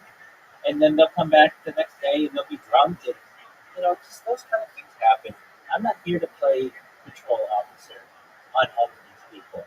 If you want to talk with me in this server, in this VC, then I have like my own set of standards and I have my own self-respect. If you want to go into any of the other VCs that I have in here, I have 500 of them basically, and you want to go in there and just yell the N-word out all day long, go for it. I don't fucking care. Nobody's gonna give a shit. It's only when basically you're not fucking up at that part. At that point, when does it become fucking up? Well, I mean it's subjective, but when enough people say to me, "Hey, this is a problem," then I basically have to either warn somebody or tell somebody something or send them a message or whatever. But again, 95% of all the interactions that I have with people in this Discord are very civil, they're very professional, they're very mature. I get people who ask me all kinds of wonderful questions, and that's why I do it. If I didn't enjoy the interactions that I have with people in Discord, I would not be in Discord and I would not have my own Discord. I genuinely enjoy it.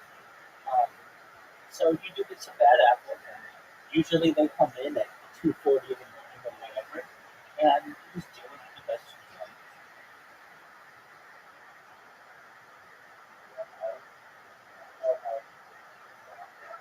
Yeah, so that's one that I, I don't always, and I mean sometimes I do if I either forget to mute it or sometimes I just say, you know what, let them fucking hit me up. Let's see what happens. Especially like I'll go a little one. Like usually I get in a given day like maybe 4 or 5 new people who stay. Like I might get 10 people who join, but maybe 4 or 5 who stay. A lot of people just come in. They don't know what it is. They don't want to talk, or they're not 18 and they leave. Um, but I do get people who stay, and if it's been like a day and I've only gotten let's say 1 or 2 people, sometimes I leave the fucking uh, microphone on and don't mute and just let people beat me up. I so if I have the chance to think about it, usually I will try to do it myself. But I would say of the I don't know I've been doing this like 1,200 days in a row, and of those I've only muted myself when I go to bed. Like I muted other people 30 times. It's not a lot, so I do listen to people a lot. Um, Half the time it's Zoom that comes in here, and he says, "Hey, Rabbi," and I go, "What's going on, big dog?" What are your thoughts on? And he would be sometime it's whatever. I'm glad that he was able to tell you his controversial, and he was able to tell you. Okay, what was it? Um, yeah, okay. So I told him this. So the guy who discovered autism was Jewish, the doctor, and Dude says his joke is something like, "Do you think in the future, when Kanye West finds out that the doctor who discovered autism Jewish, that he'll try to say that he wasn't autistic, that Kanye West himself wasn't autistic in the first place to avoid that. And it's like, it's not really funny. And you need to know a lot about autism to know that. Like, it's just like, you know, yeah, it's not, again, I'm telling you, Riser, you may not agree with me, but if Zoot wanted to be on that television show, he would memorize 50 dad jokes, and he could play the world on it. He could literally go city to city if he just memorized 50 dad jokes. That's it.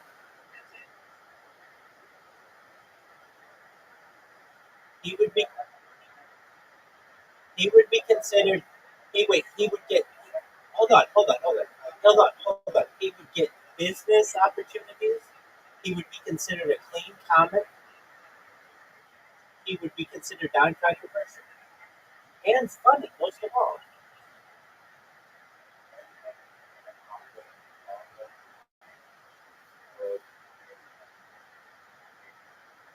He could come up with his own material. He could come up with dad jokes.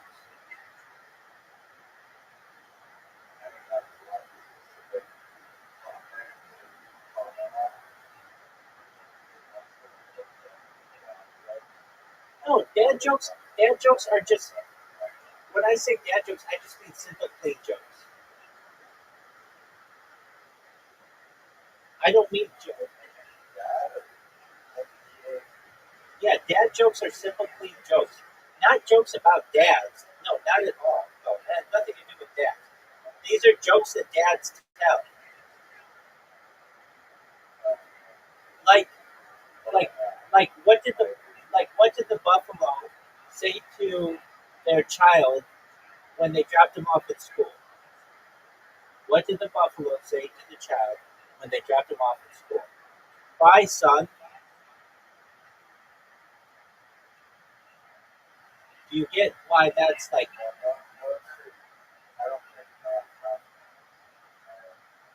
That's not a knock knock joke. That's a simple joke. I mean, no, they make you think. Here's one. I'm really great friends with 25 letters of the alphabet. I don't know why.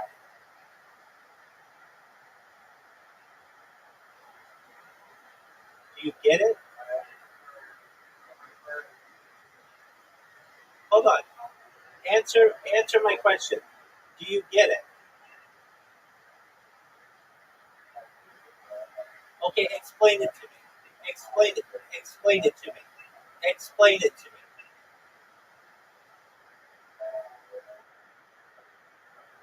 Exactly. You can tell that to a child and they might get it, but not unless you can tell it to them. You can tell it to a 50-year-old and they might get a chuckle out of it. Does it have to be a groundbreaking racial joke? No. Can you tell those? Sure. But you shouldn't be telling those, in my opinion, if you're trying to get off the ground as a comedian and win over audiences right away because you're just going to be divisive. Get some clean jokes in your repertoire so that you can go to a company manager or an agent.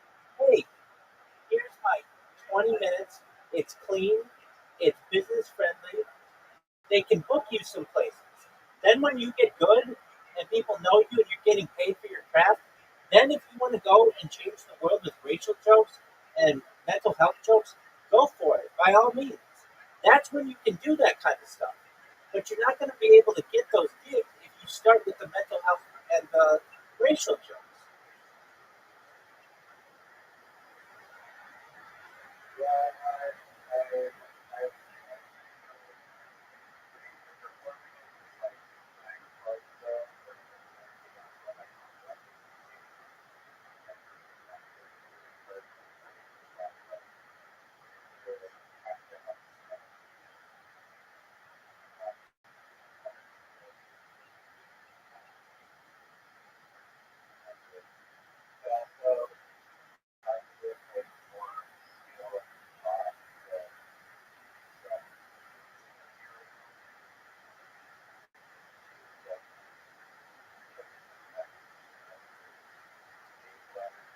Exactly. Ask any comedian. Some of the jokes that they have are fart jokes. Everybody does fart jokes and sex jokes because that's what all early comedians do. It takes a long time to get into puns and alliteration and rhyme. That's when you get into moving from comedian to philosophy.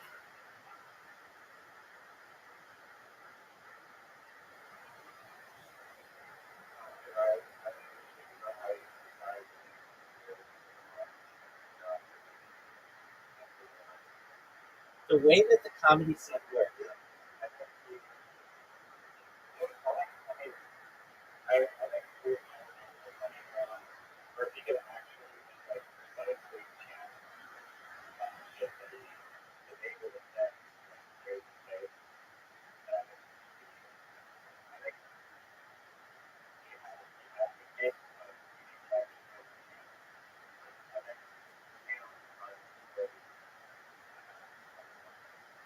The the the way comedy works is you don't get paid right off the bat. You don't get paid for the first few years. You do open mics, and then eventually, if you're fortunate, a headliner will see you and say, "Hey, do you want to open for me?" That's great. Those open, those headliners don't usually say, "Hey, do you want to open for me?"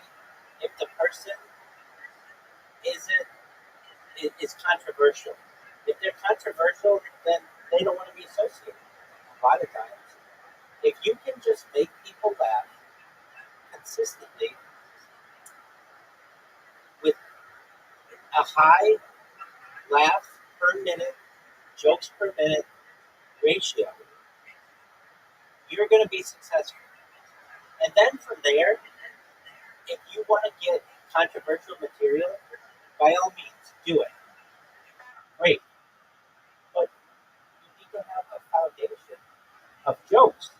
If you come out with jokes that are just, you're swinging for the fences at home runs, you're not always going to connect. But if you bunt and you get you're really good at bunting and hitting singles and doubles, you're going to be a better, more well-rounded hitter so that when you do want to take a swing at a home run, it's going to kill and you're going to dominate. Like basically, Zoo and other comedians I've seen it too, they have these controversial jokes that bomb.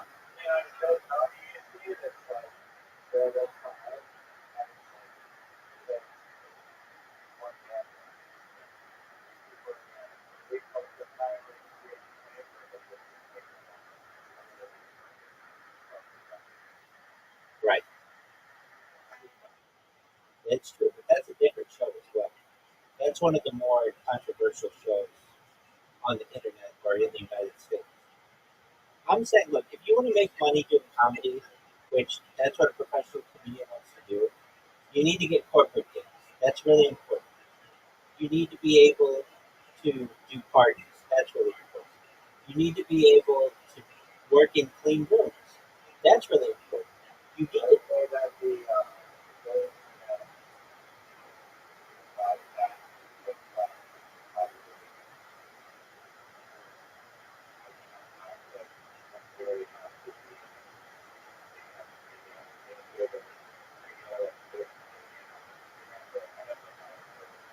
no, that's true. That's true. There are people who were very funny and never told a joke. All they ever did was tweet funny shit. There are those people who were successful at doing that. And they'd get a follow. Now, people would steal their material, but nevertheless, they would get a follow. And that was 15 years ago. You're absolutely right. You can get people who make, I mean, I watch them, I'm sure you do too. They just do little Instagram reels that are really funny and really cute. And they get followers, they get endorsement deals. I've seen this happen. And they're not stand up comedians per se, but they're able to play different characters or be entertaining, and they make fun of that thing. But for the, look, I'm saying if Zoot's goal is to be on television on this comedy show, get some clean jokes. that they can put on television. Anybody who says anything to me differently, I think it's bonkers and doesn't know how the industry works. It,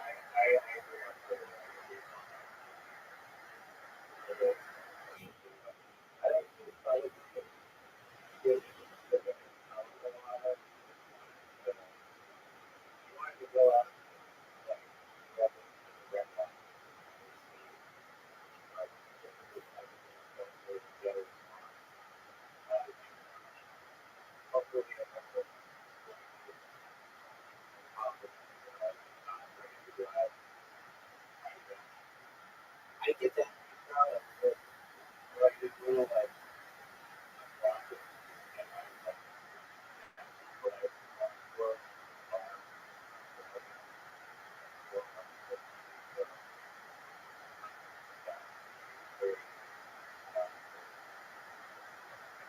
And especially because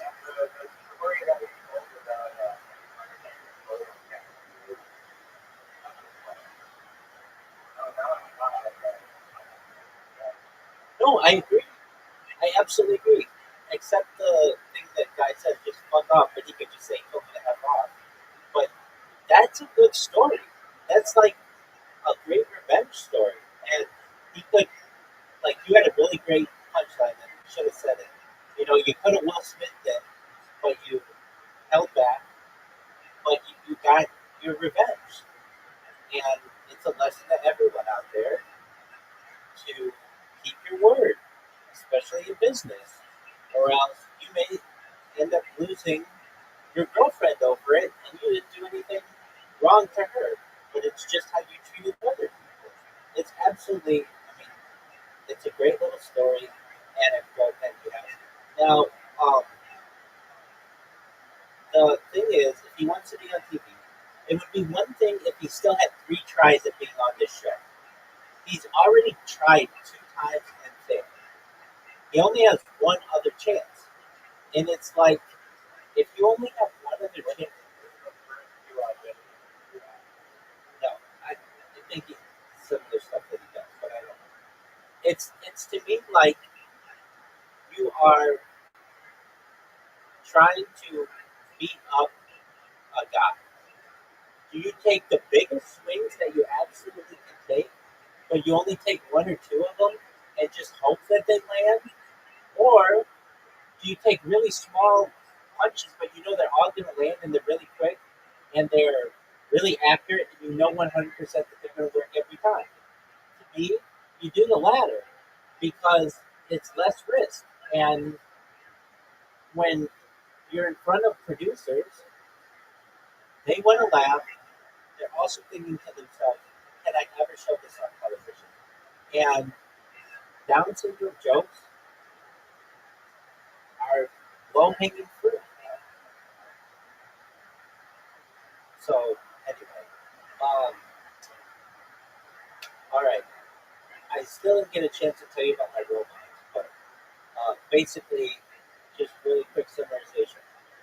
I increased the amount of robots that I have, um, and I make them better on kit, and I focus on kit.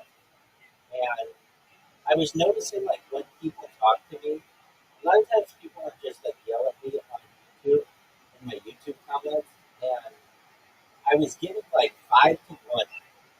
I did this thing where I did half of these robots on Kick, and half of them on just on Twitch, and I just wanted to see what works better for Kick, and I did like A/B testing, and I would get like 5 times the amount of people yelling at me from Kick than I would from Twitch, even though I really tried hard on Twitch, and it's because Twitch has better like robots, better like AI to detect robots and they'll make it easier and some other things. So uh, I increased these on Kick, and the other thing, actually, for like 2 weeks, I did it just on Twitch, and I like only gained like a couple people in the Discord for Twitch, maybe more than a couple, but like maybe over the course of like a week or two, like 10 people or something.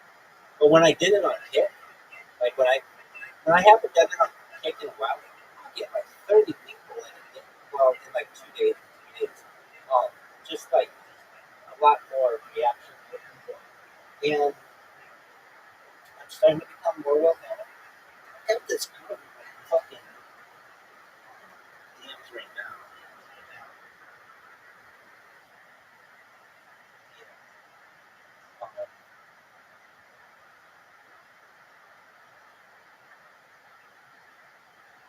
She has a cool cat.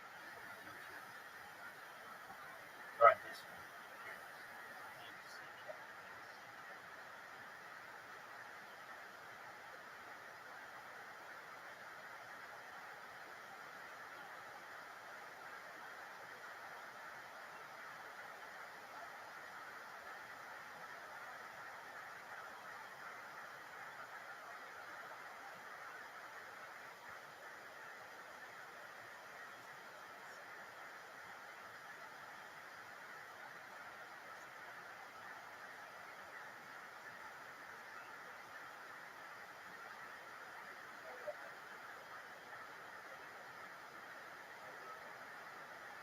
Eight inches.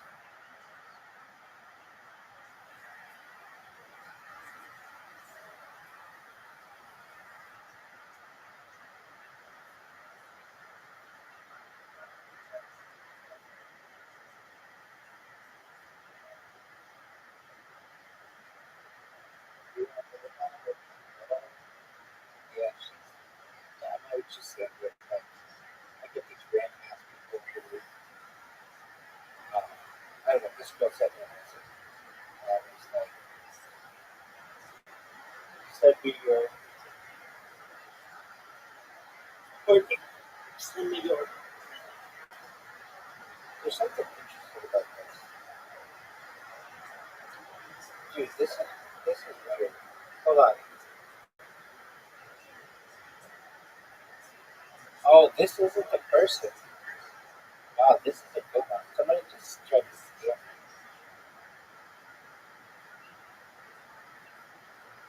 Dude, this is a good one. Um, so, this person's screen name is CCAT Play, period. And the period is a different screen name than the real person CCAT Play. So, this person tried to scam me.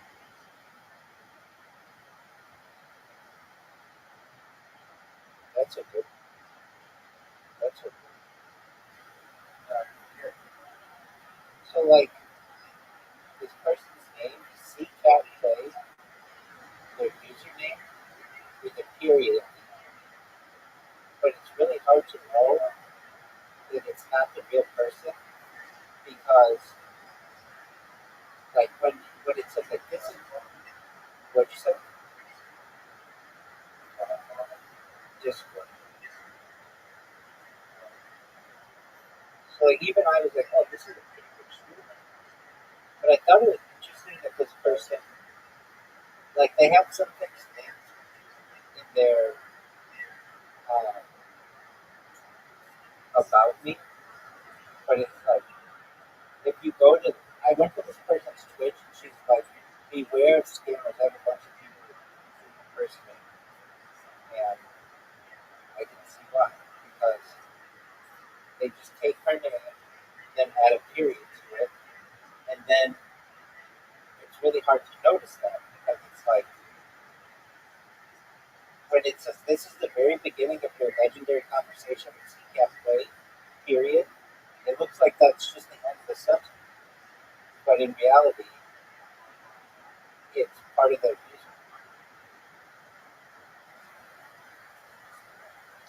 Yeah,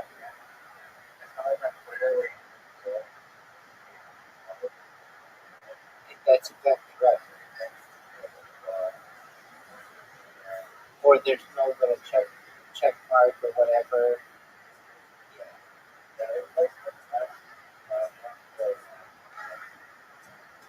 Well,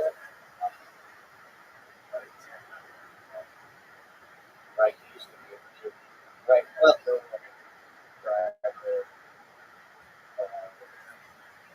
yeah. You used to be able to message people on YouTube. I think I got it. What you can do on Twitch is connect your account, or on Discord is connect your account. And this person does not have their accounts connected. She just has like the link to her Discord, which is something, but it's not like all this shit. Like if you click on my at least like my account that I usually use. It's like more social media than you've ever seen. Do you know what I mean?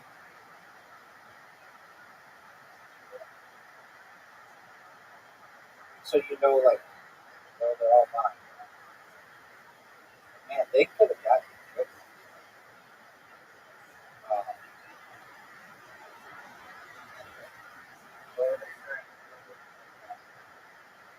well, no. The thing is, what we like made me realize this is they say they talk about engagement and like no real person gives a shit about another person's engagement. Like you've never want I mean maybe, but like we talk about a lot of things. But you don't come to me in the first 5 messages and talk about like what are your strategies to increase engagement? Like what? Like what are you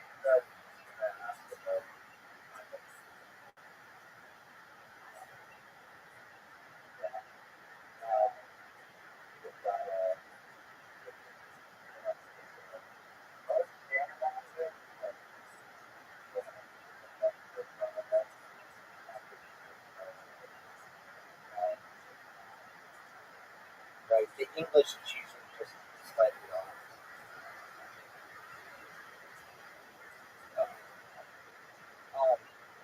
You were going to ask about engagement.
Fuck yeah, I'm the greatest social media company in global history.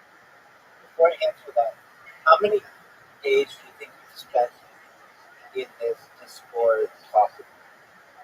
Like in this call? You know, not on what day did you join, but actually talking to this piece. How many days have you had it on all of them? Do you think it'd be a day? Do you think it'd be 2 days?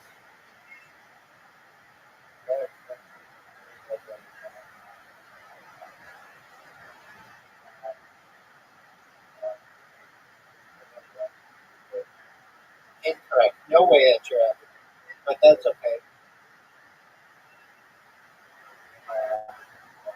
You haven't been in here in a month.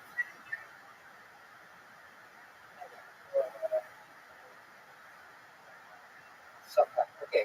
So do you think you would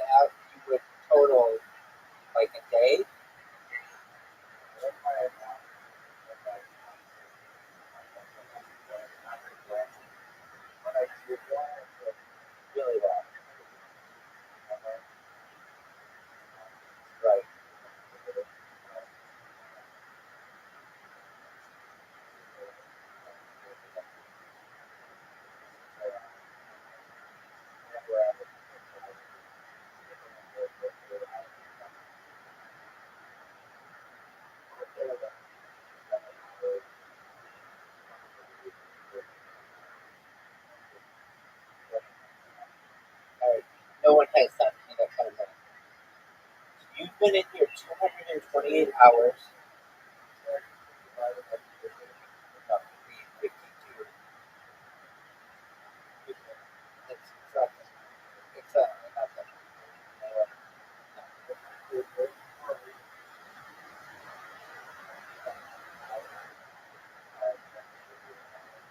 You've been in here 228 hours, which is the equivalent to 9.5 days. That's really good. You rank, yeah, yeah. If you want to see it, scroll down under the Rabbi Rothschild section where it says rank ups.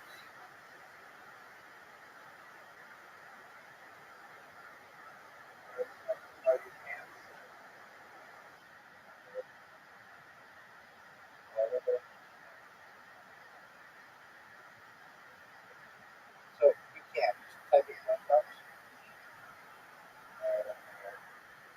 and then just look at the most recent one. Yeah, you're down here. But here's the thing: some of the people. Okay, that's fine. Some people, um, they have multiple accounts. Like Zoot, you're above Zoot, but Zoot has spent more time in here, but he has two accounts. Right. But your number, I have no idea. I just look at their picture and it's like, I don't think it looks like this. But maybe they were.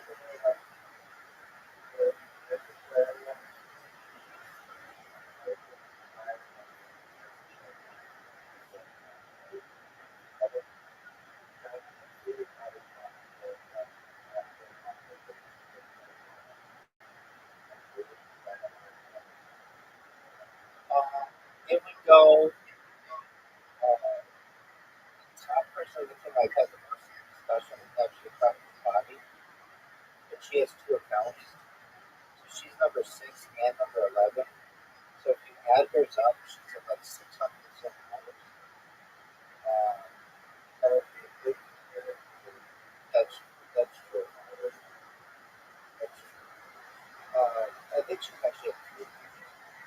Um, but actually, probably Catherine I have come to a lot. He still has the most amount of hours. But Miss Aquarius is the Miss Aquarius is by far the most consistent. She comes in every night and we play bowling and then she sings again. Brandon has been doing the most amount recently. He does a ton of music. He's the only person I know that has made it past 11. And but he's been here more recently. And I don't really know that much about him. I know he said he has special needs, which is cool. And has he likes to stream. So he likes to stream stuff that I give him. So he'll watch all the football games, which is cool, and we'll talk about them. And he's just a really nice, good-hearted person, and I like keeping company. Um, so I would say that it would go FP, Miss Aquarius, Audrey, Zoot, and then you. That's probably so you're probably like in the top five, which is not what I wrote. Oh, for sure. Yeah, Mr. Prince and I haven't been. Um, we don't have many long conversations. We have consistent conversations, but we've only started to do longer conversations. Really, have been just in the last month, and that's good. But she's very.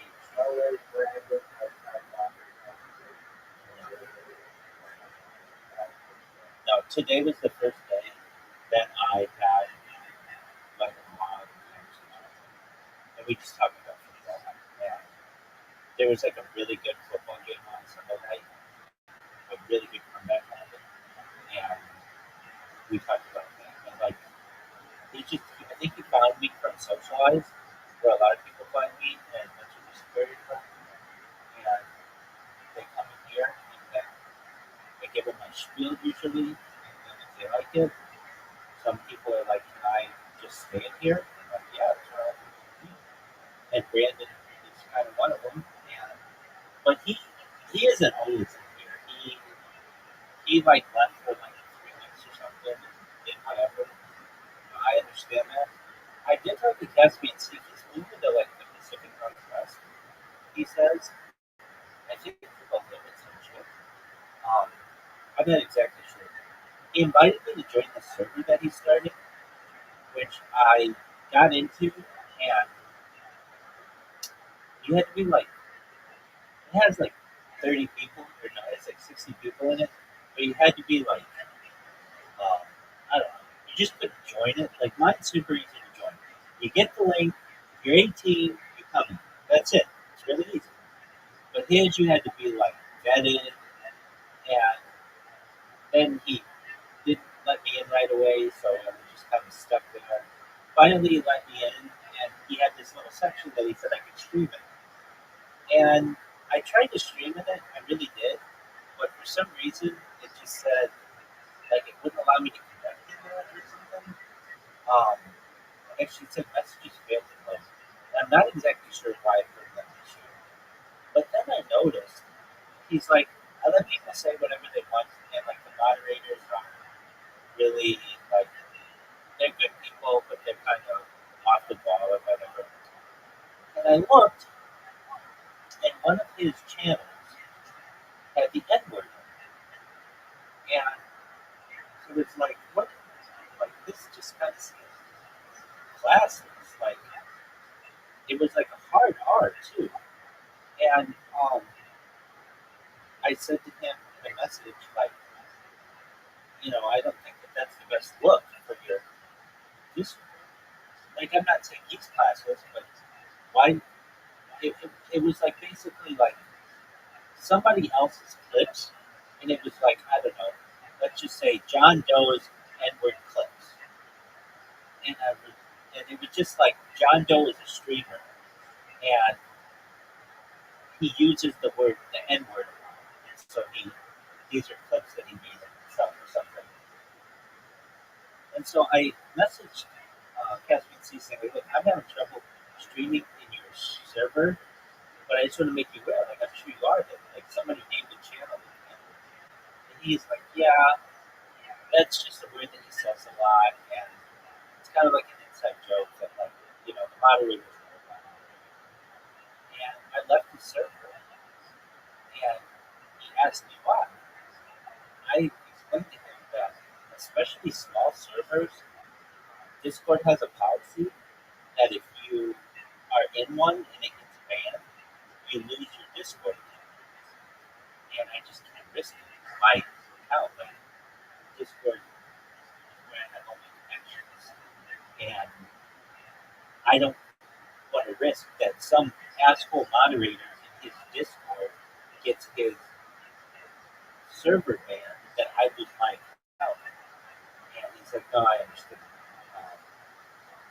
And when I see that their moderators think that using the N word is funny, that's not a place I want. That's not my environment. I don't know why everybody's so fucking obsessed with this word, but they are. It's a very divisive word, and I'm not saying it's a bad word. I'm saying that Discord views it as a bad word, and thus I'm going to keep my distance from it. And then I went through my Discord, and I looked, and it's like I don't have anything, any words that are controversial. I have like words like basketball, piano, and like at the very bottom, I've got like Orthodox Jewish section. None of that is necessarily like there aren't bad words. And I look through it, I'm like, mine just doesn't have the same vibe. I don't use that word. It's not a word that I just people use it so much. It's just anytime anybody uses it who I feel shouldn't use it, I just think incredibly low of that person. Like, you're trying to hurt other people, and it makes you look very small. Like, you don't use it, and I respect you more because of that. Even Zoom, he does use it. I know it's accidental, and I respect him because he doesn't use it openly. But then there are people who are just like, I'm going to call this group of people that to me, and I feel that that is inappropriate. I just don't like it. I almost want to say, like, who raised you? In what fucking barn were you raised? Because good parents would not raise a child to use words like this under these circumstances. Now, there are other people who can use it in a certain way, and it's completely fine, and I get that. But that's not the way that many people are using it. I, I get so many people who, again, like I am ground zero for the internet. It's like I'm a central spoke of the entire thing. I know I'm not, but I'm pretty darn close, at least on this part. And I've become like a lightning, an actual lightning rod, where people just are like, oh, I'm gonna fuck with this person. And if you think it's bad what you hear in here, you should see the direct messages that you get. Believe it or not, they're worse. I get people who tell me to die, and they're gonna kill me, and call the police on me just because they don't know how to my face. I get people all kinds of things. So there's nothing I can really do. Yeah, I have this perfect thing that I say to them. I think that they should be able to give us. I think they should be able to say that. I have a saying: "Sticks and stones may break my bones, but words will never hurt me." When you start getting into threats being illegal, then what constitutes a threat? What constitutes a real threat? If I say I'm so pissed off I could blow the world up, does that mean that I should be charged with 8 billion threats to life? Do you understand what I'm saying?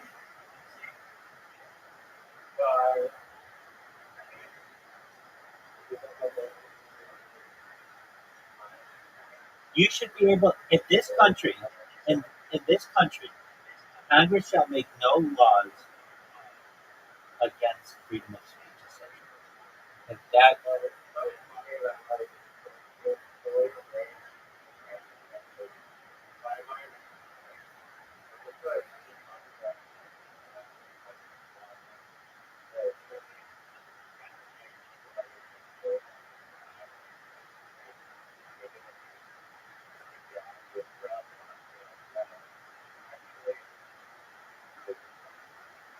it should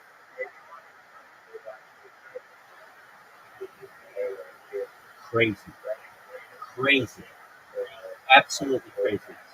Wait, exactly. Wait, exactly. And that's the future of the world.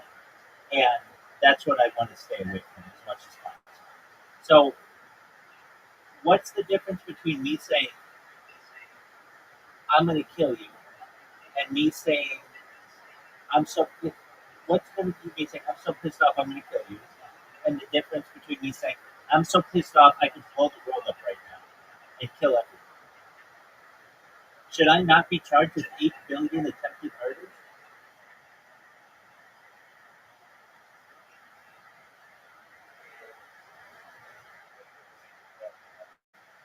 And that's just absolutely ridiculous. You should be able to say whatever you want without any exception.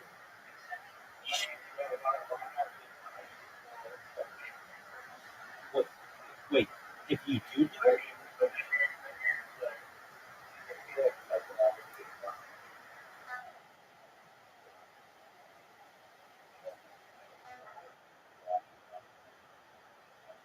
wait, you can get you can get what they call a block button. yeah, there's that, and you can get um, no contact orders against people. There are things that courts can order. Well, then how are you going? Well, then how are you going to arrest them in the first place? Are you You just hit the block button. they create another account? Absolutely, and then you just keep blocking.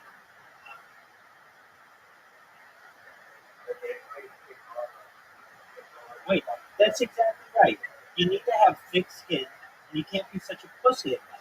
You can't expect the state to be your bodyguard because eventually that bodyguard will turn on you. Look, there's a saying that Ben Franklin has: those who are willing to trade security, liberty for security, deserve neither.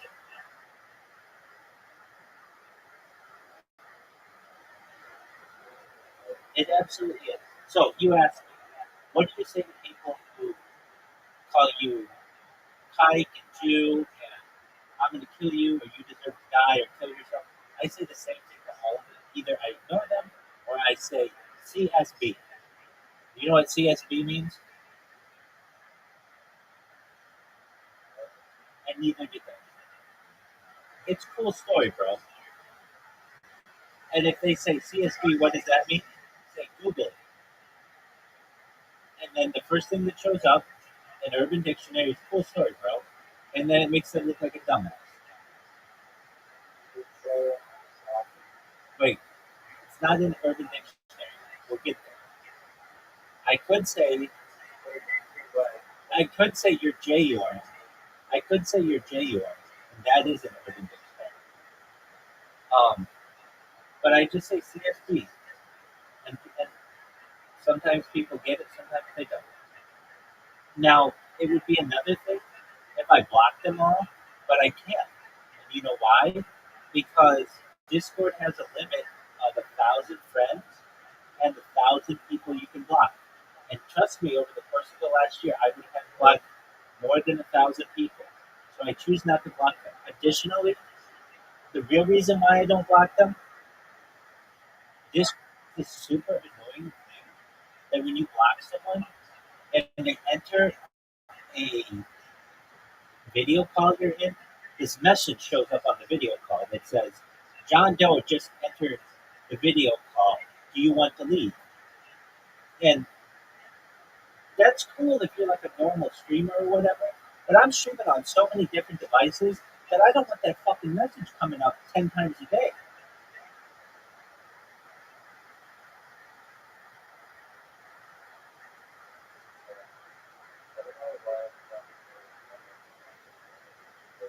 It's because they want to limit how much server space each user has.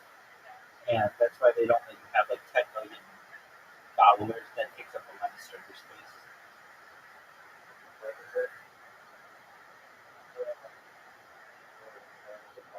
Yeah, but but that takes up a lot of server space.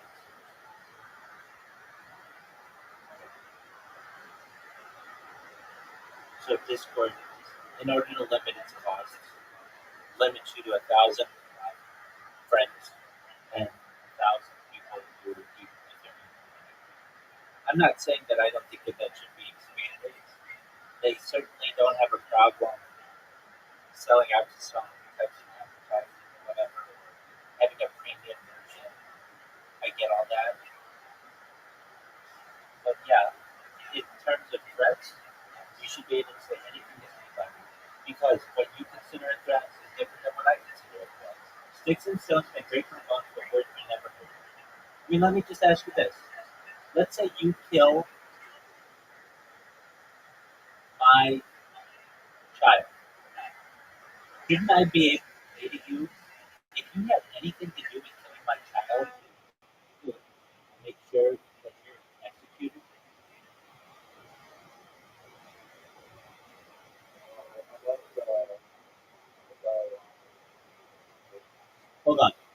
I didn't say that I'm going to kill you. At least in the United States, state execution is a thing. And that means I prosecute you and make sure that you get the death penalty.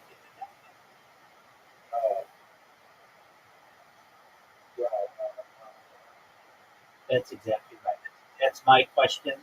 And until the, I want you to remember that. It depends how you want to interpret execute.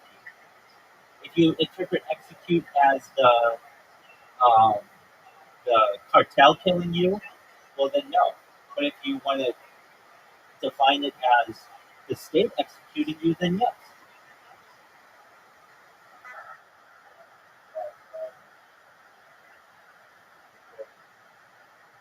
It's subjective. It's absolutely.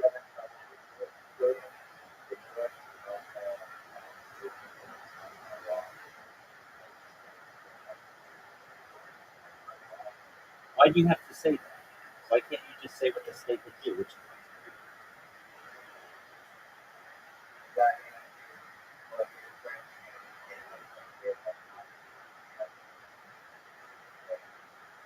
no, but what if it's vague? What if it's vague?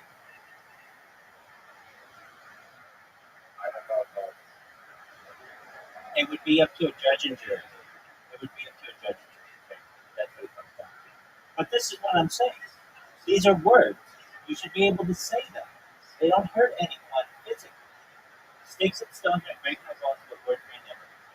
Because when you start to litigate English, and you start to say, well, you can't use the term execute, then you can't even use the term, uh,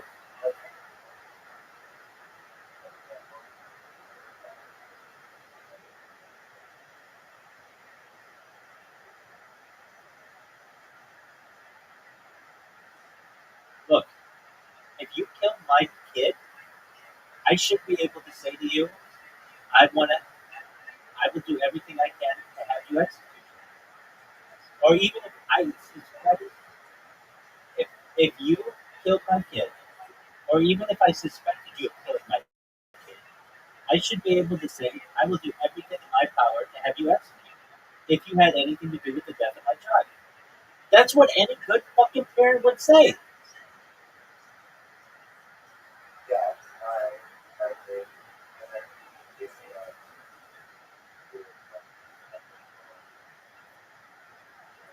But there, there, also, there are. something that, if most people like, yeah, the,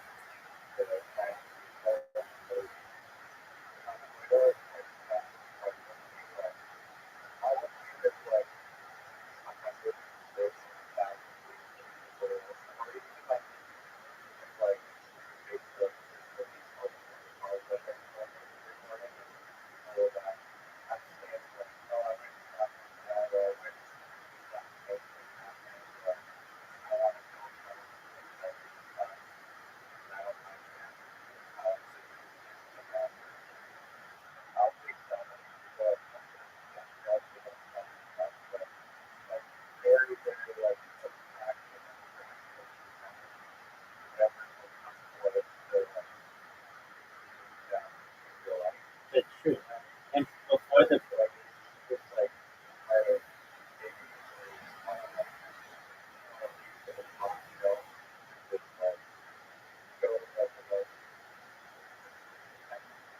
that's true. And people exactly. And look in business, there's something called um, not is it bluffing, not bluffing. There's something called um, hold on, I have to go back. I'll be right back. Just bear with me. It'll be quick. It's called puffery. Puffery. Look up puffery while I'm gone. Puffery.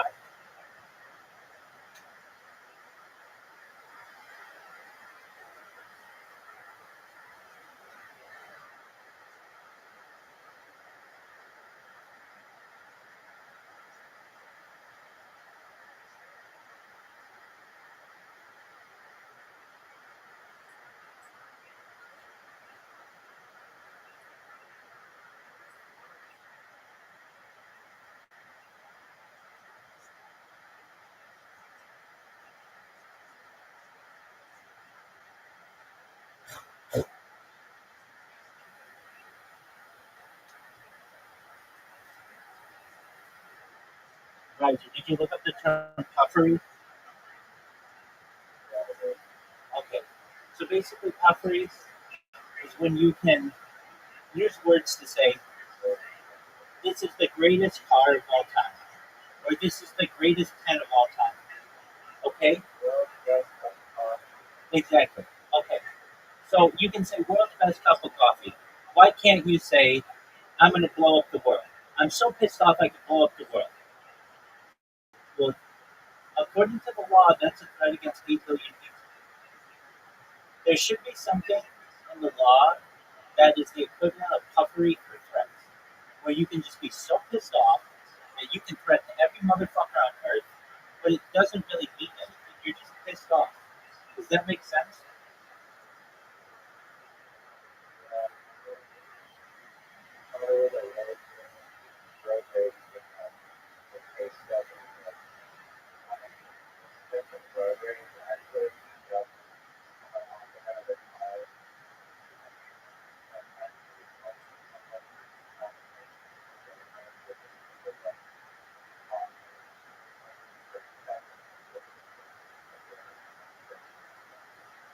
Okay, so when 9/11 happened, there were arguments that said we should turn Afghanistan into a parking lot, which meant by killing millions of people. Technically, those are making threats against millions of people. Should you have to have,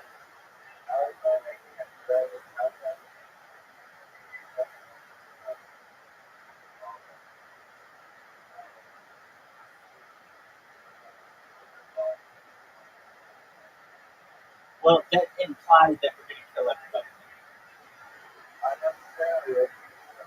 Wait, and that's a great point. That's a great point. Wait, absolutely. Absolutely. I agree with you. And that's what I'm saying. This should not be up to judges and juries. It's too subjective. It's just you should be able to say whatever you want. Now the reason why we live in this country is you used to be able to say whatever you want. Uh, when this really started to change, when this really started to change, were with the can you say the word fire in a crowded theater, and that was the start of these laws that then turned into threat laws and then hate speech laws. This all started with can you say fire in a crowded theater, and many people said that you should be able to. It's freedom of speech. Should you be able to say fire in a crowded theater? Absolutely. When? When there's a fucking fire.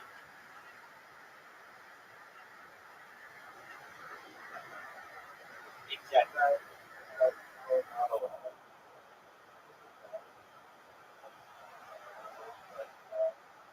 No,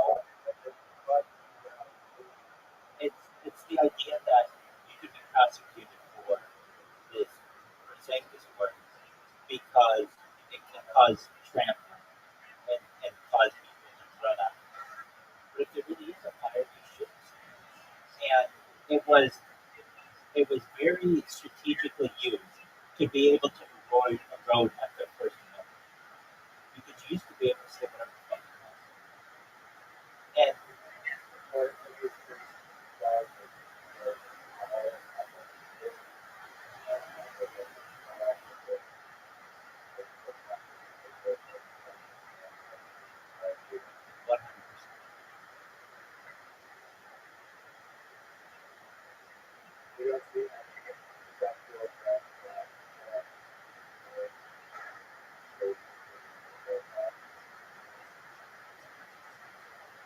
if people recognize that this was a common occurrence,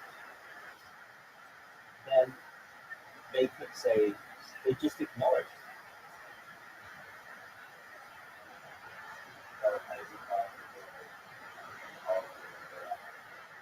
You could send someone to their house to do a wellness check on them, but it shouldn't necessarily be a crime.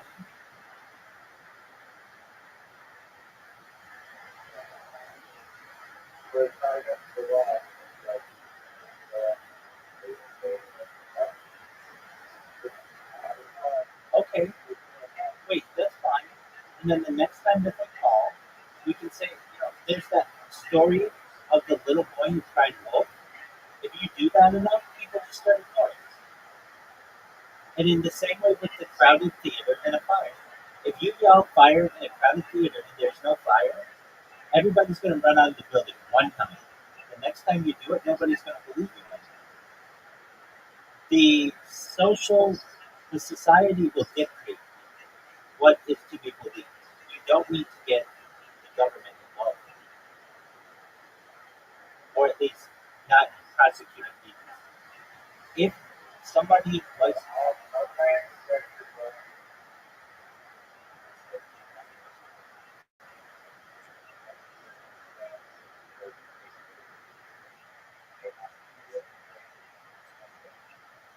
look, I already thought through all of these. I can give you one.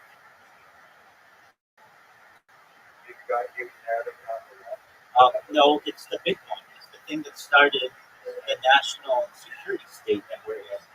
So during World War II, there was a congressman who was recounting closed door sessions of Congress. You have to understand, before World War II, we didn't have national security, meaning things couldn't be classified due to national security. That wasn't a thing.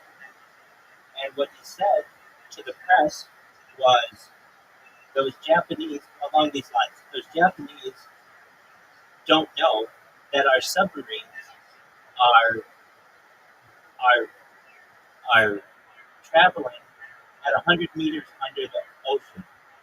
They keep dropping their bombs and having them explode at 50 meters under the ocean, so that they're not killing any of our troops.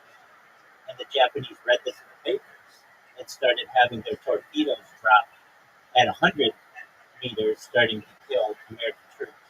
And that's what started the national security uh, classification section.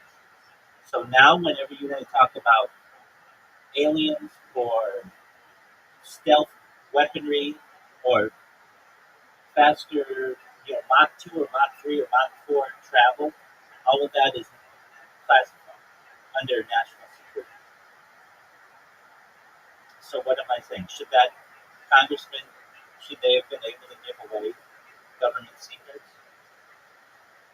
I think so. Because if you don't, if you say, it's one of two ways. You allow people to say that, and then that person would not get elected again next year or next time around. And that's how it should have worked.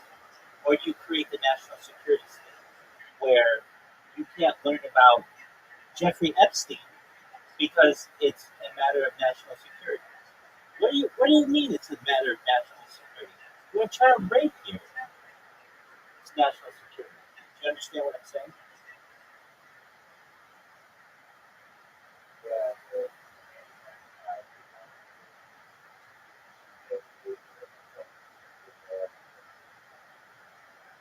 But that's what's being done. That, exactly. But that's what's being done, and that's what has been done. And now, when we want to talk about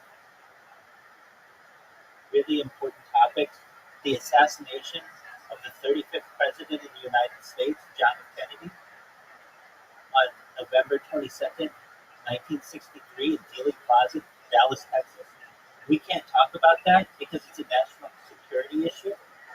This is the assassination. This is a murder of a man in broad daylight. But we can't talk about it, or at least Congress can't. Or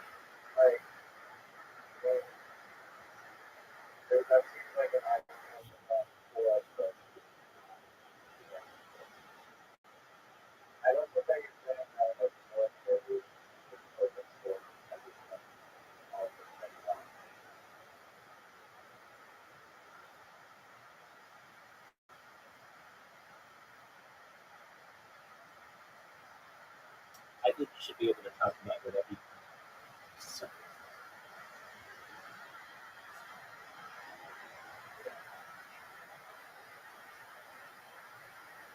So if you want to talk about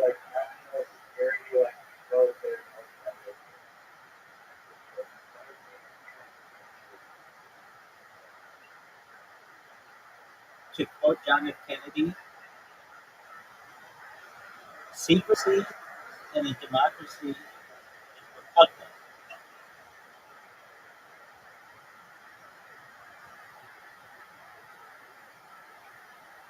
What do I mean by that? If we're supposed to be living in a democratic society, you should not have secrecy. It is inherently repugnant. Things are supposed things are supposed to be open in a democratic society.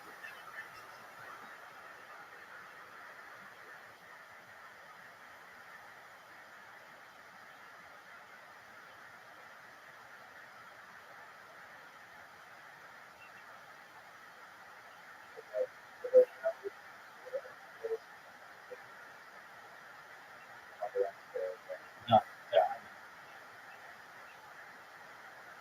people deserve the truth in all aspects of society.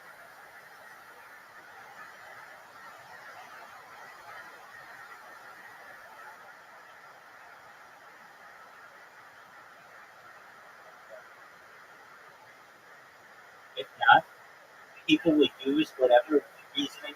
Oh, it's a matter of national security, or it's for the protection of the family, or it's to prevent the victims' names from being like. Here's one that's used a lot: rape victims. They don't want their names published in the newspaper. I just don't think we should stigmatize a rape victim. They're no worse than anyone else. If we change the way that we view that in society, then it would be like anything else. Like somebody got burglarized,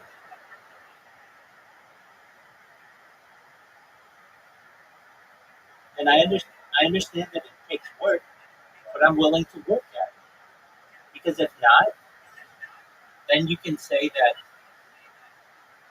John Doe raped 50 women, and then when he goes out and says, "Who did I rape?" when he's being prosecuted, they say we're keeping the victims' names anonymous. He deserves to know who his accusers are.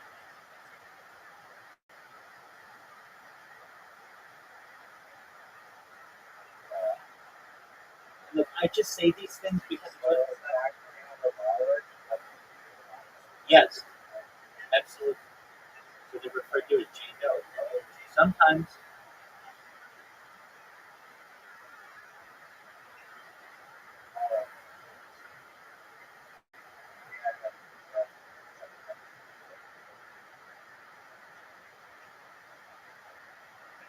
it absolutely is. The only way around this is free speech and truth. If not, you can always use an excuse to get around it. And I want to avoid those situations. Like basically,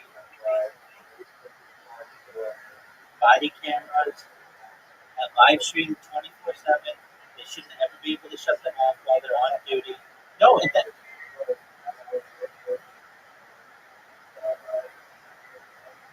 100%. And I'm going to tell you what, if and when I ever do go viral, that will be the policy. That not only, no, no, no, no, no, no, no. Just while they're being taped on the clock, they will always have to wear their body cameras. You will not be able to shut them. You will not be able to shut them off. You will be not be able to mute them.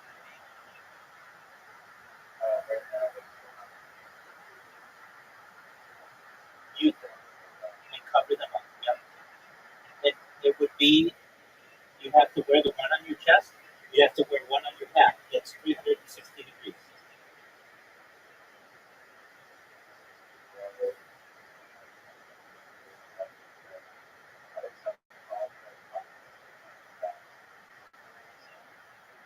Happens all the time. Happens all the time.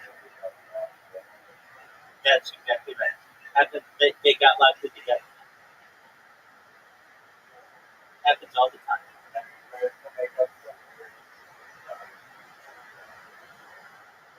And guess what? That person is not prosecuted. The cop is not prosecuted. Even though they're taking advantage of someone, that should be entitled to rape. And they're using their power against them. It should be illegal.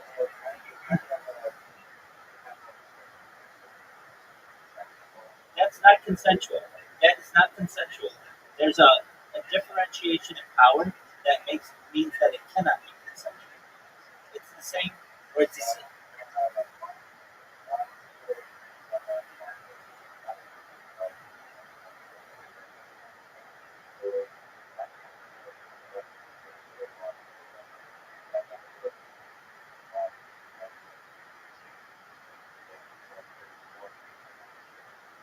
that's a different situation. That doesn't happen. Nobody says, "Hey, let's go fuck in your car." Nobody says that. It's always in a traffic stop. It's always look, I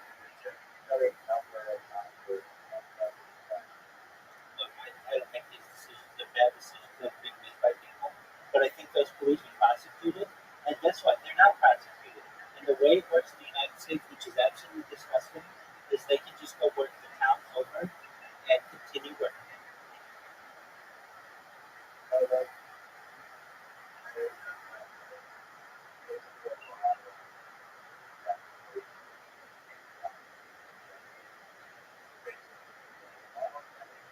Yeah, it's called qualified immunity, and that's a different subject that we need to get rid of. That's just a made up term.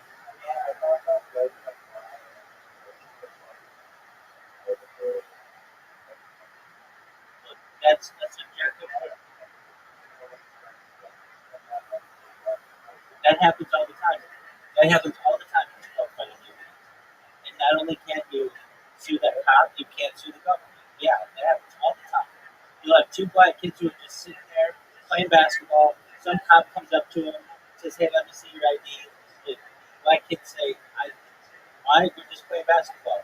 And he said, "Well, you match somebody's description in the area. Someone is a suspect." The black kids get scared. They just run. The cop chases them down, beats the shit out of them. That happens every single day in this country. I'm sick of it. I watch it. It's all over Reddit. It is fucked up. It absolutely is fucked up. The way that you can get around this is that you force police officers to carry their own insurance, just like doctors have. And if the cops fuck up enough, then they won't be able to get insurance and they can no longer be cops.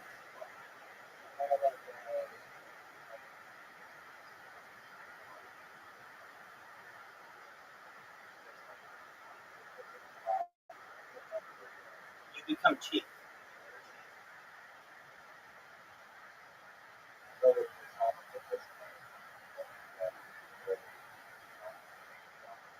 No, that's about no. If you fuck up enough in a police, if you fuck up enough as a police officer, you become cheap.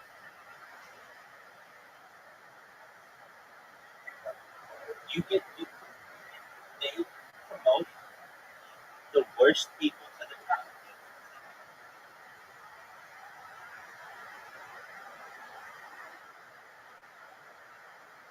It absolutely is. I mean, it's not nothing is 100% true in every single case dealing with police, but there is a an environment in policing that you fail your way up. And how does this happen? So let's say you are that mean cop who beats up all those guys, just people just caught while being black or caught while being Hispanic or white or whatever it is. You will generate more income for the city because there'll be more prosecutions under you, which means you get promoted faster and you keep moving your way up. The dirtiest cops are the ones who get the most prosecutions and they move up the fastest. You cannot think that, and that's cool. You don't live in the United States and understand what life is like under the tyranny that we have in the police system. I'm not saying that Canada's any better.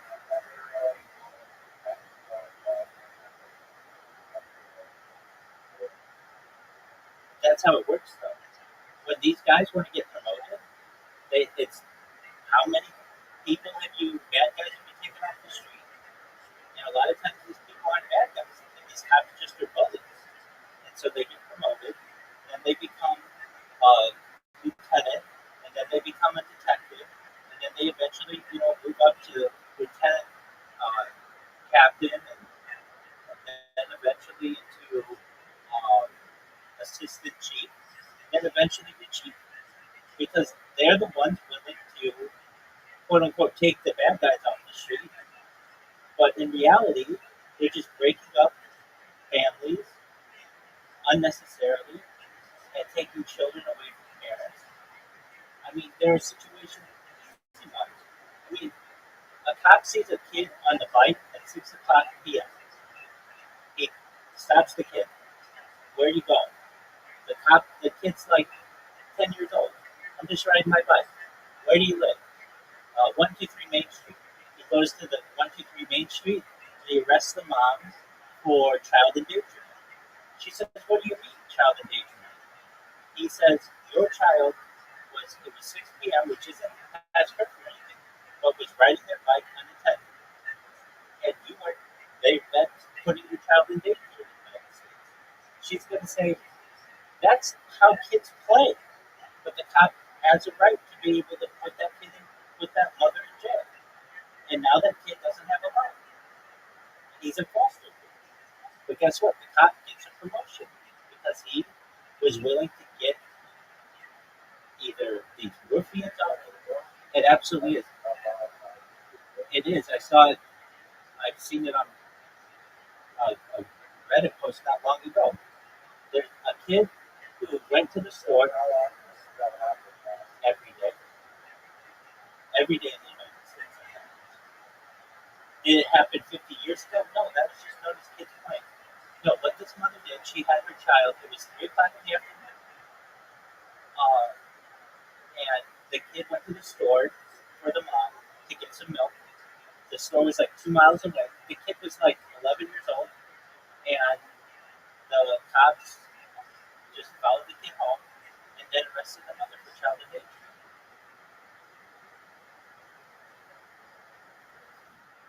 I know.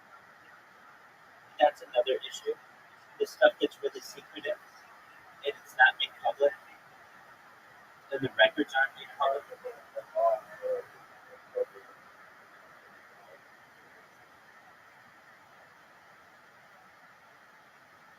I mean, I don't know what her name was, and the databases aren't easy to search. You basically need to know her birth date and like her last name. I don't know that stuff, but I can tell you she was in handcuffs for child endangerment, and this kid just went to the store. But what kids have been doing in the United States,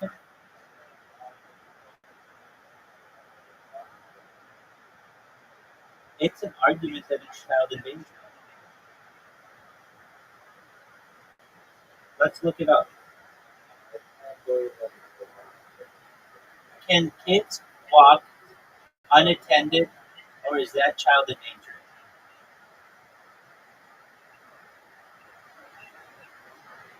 When is it legal for my kids to walk outside with them?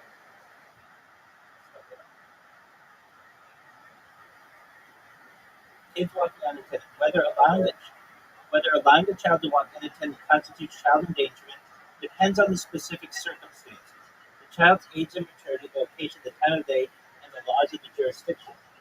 So all of that is subjective, like specific circumstances. What the fuck is that? As there is no single federal law in the United States that universally prohibits experiments. In most states, the decision is left to parental discretion based on the child's maturity and the specific situation. For example, a 10-year-old walking a short distance to school at, after school is generally not considered a legal issue, whereas a 5-year-old crossing a busy highway alone could attract legal attention. But what about a 10-year-old crossing a busy highway? It's a good question. However, in some cases, authorities have intervened. For instance, a couple in Maryland was investigated for child neglect after allowing their children to walk unaccompanied in the neighborhood, though the case was ultimately deemed unsubstantiated. Similarly, there have been instances where parents were charged with child neglect for allowing a child to walk home from a park, highlighting that such actions can lead to legal consequences depending on the jurisdiction. So, as I said, a 10-year-old kid riding his bike 2 miles to the store, that was considered by that police officer to be child endangerment. To another police officer, it might not have been. It's not specific.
I wanted to mention this when you first came in. 1 in 20, this is different. 1 in 20 Canadians, but it's new since 2016, 2018. 1 in 20 Canadians die of this every year. What is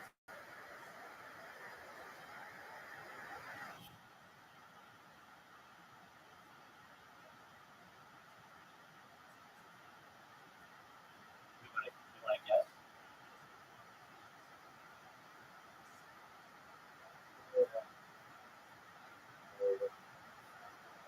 State sanctioned suicide. That is a huge amount of people. 1 in 20, and that's you. Yeah, and you don't even need like a medical. You can just like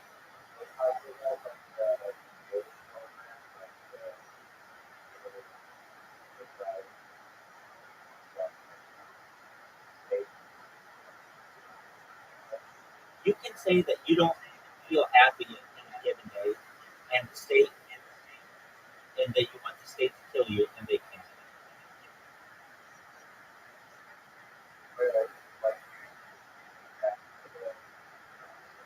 Yes,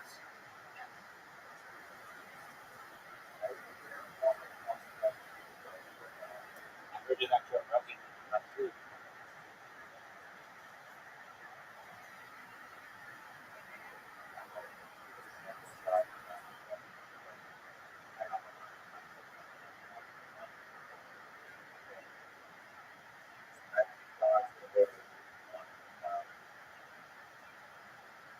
No, it's a huge one.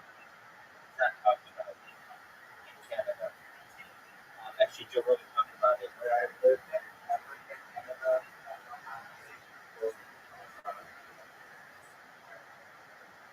Here it is. Here it is.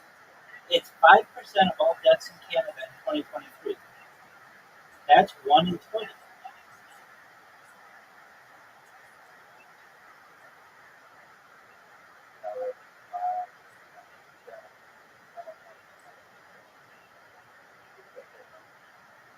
Oh, okay. I meant 1 in 20 deaths. That's what I said.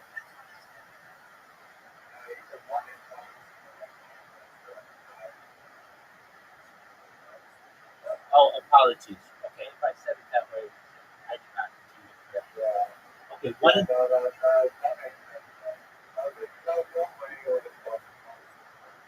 yeah, no, now I see the confusion. Apologies to the future people out there. Yeah, so 1 in 20 of all deaths in Canada are from this.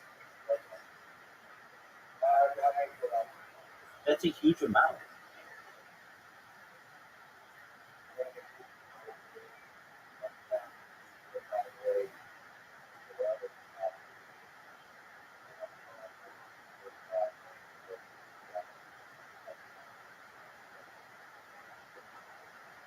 No, right? No, but wait, believe it or not,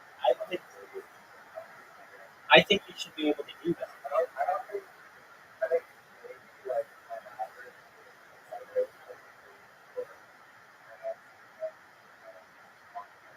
I agree with you. I 100% agree with you. I agree with you though. I think that you should be able to, if you want to, you want to offer yourself in a safe way, then you should be able to do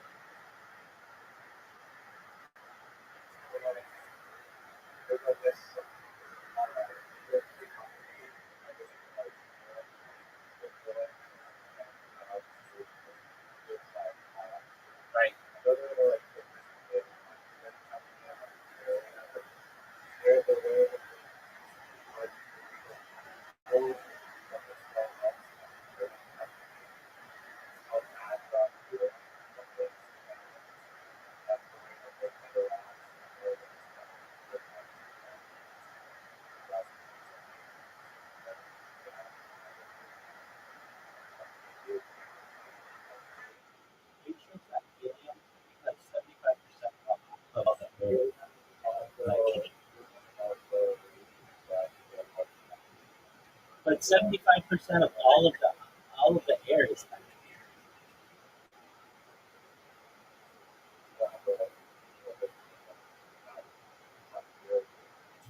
No, you're right. 75%. Okay, I can see that.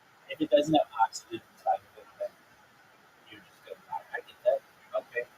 Well, I don't want to get down that topic too much, but I did just want to say that that's a huge amount. But I feel as if that's what you want to do, and there should be a program that tries to talk you out of it. If that's what you want to do, because you're in pain or whatever, you should be able to do it. Um,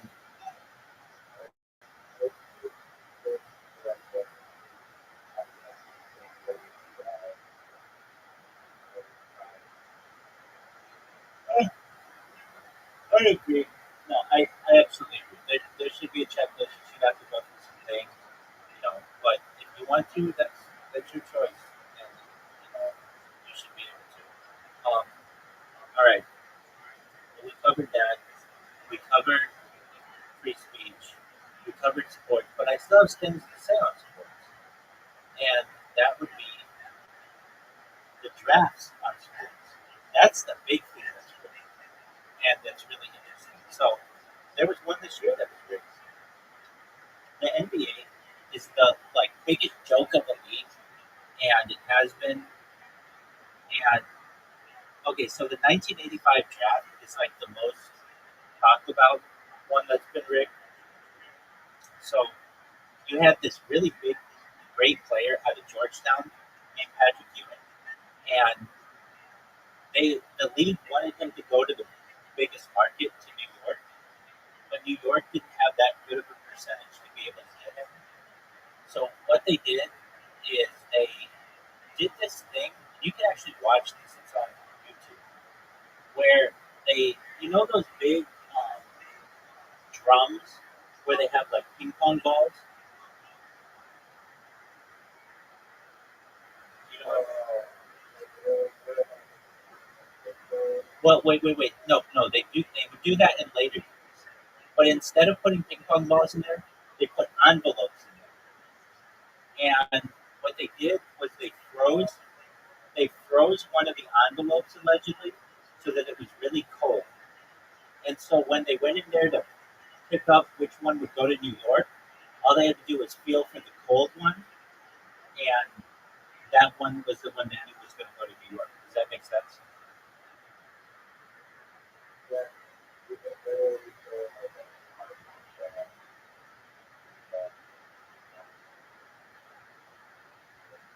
Well, this was in 1985. Then what happened was people were starting. I mean, they complained about it. If you actually watch that draft, they take the envelope and slam it into the side of the drum so that it's dented, so that you can tell which one you want to go to New York. And he ended up going to New York and having one of the best careers of any center in the history of the game. Okay, so then people started complaining that this wasn't that it was being rigged, and so now they don't even do the draft.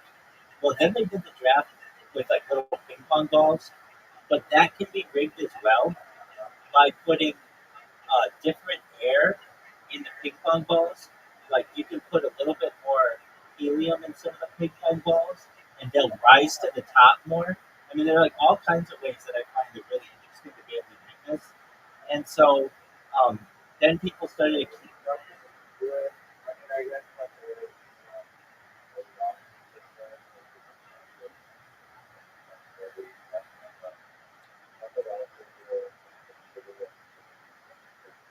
Yeah, that's what they do. No, that's what they do.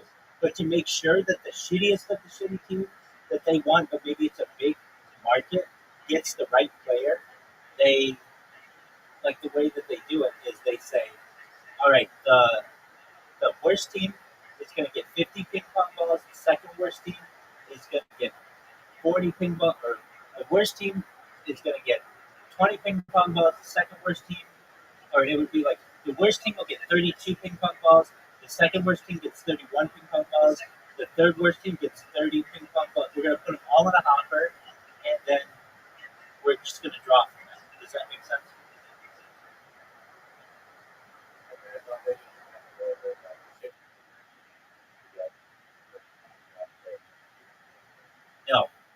It's like that in the NFL, but not in the NBA. So it depends on the league. The NBA is all fucked up. So anyway, um, they just started doing. Then now what they do is they just do it behind closed doors, and then they just say some accounting firm oversaw it. Like those guys aren't fucking corrupt as fuck as well. So anyway, what happened this year? The number one prospect, his name's Cooper Cup, or not Cooper Cup, Cooper Flag. He was from Duke. Um, basically, there was a team, the Dallas Mavericks, and they had arguably the best player in the league, who was Luka Doncic, and got traded to the Lakers. And everybody said, "Dude, Dallas, why did you trade the best player in the league to the Lakers? Like, why would you trade the best player in the league?" And they just were like, "Oh, we just did it. We made an executive decision to do it." And wouldn't you know it, even though they had like really shitty odds to get the number one pick, they got the number one pick. And so what would end up happening? The Lakers would get sold to um, the Guggenheim Group, which owns like the Dodgers as well, for $10 billion to the Bus family, which who sold them. And so it raised all of the values of all of the sports franchises in the NBA. And then the number one pick went to Dallas, and it just was like everybody thought it was rigged, and it was it.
I've also heard when they have those ping pong balls that could be rigged by the size of the ping pong balls and the hole that they have to go up.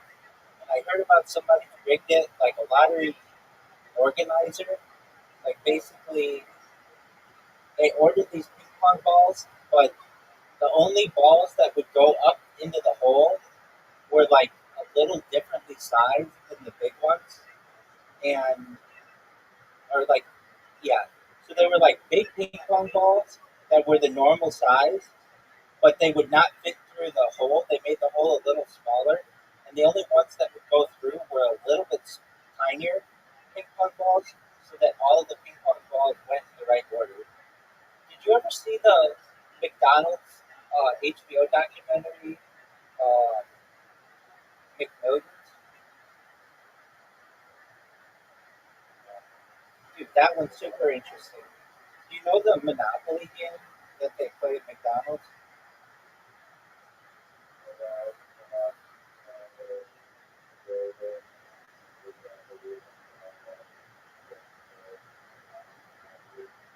Isn't that interesting?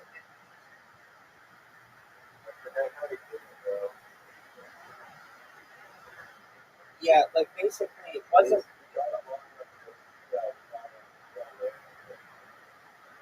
right. He still got away with it. He never got prosecuted.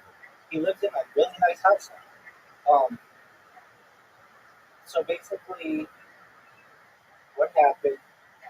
There was a guy who was like the head of the security firm that ran the McDonald's promotion. McDonald's did not run it, but the security firm did, and he would give the winning tickets to people he knew within this crime family, and just like if he liked you, he would give you $1 million ticket, and or like a car or whatever, and somebody connected the dots on all of the winners, all knowing this one guy, and eventually McDonald's had to give out like a bunch of money in like prizes and stuff. They also ran like some kind of promotion where they, I don't know, give you $2 off a Big Mac for a month or whatever, some kind of promotion like that to try to win back the public trust. But basically, like no one who was a normal person won any of those $1 million advertisements for like the first decade that they did this promotion. And they promoted it all over the United States, like everywhere. And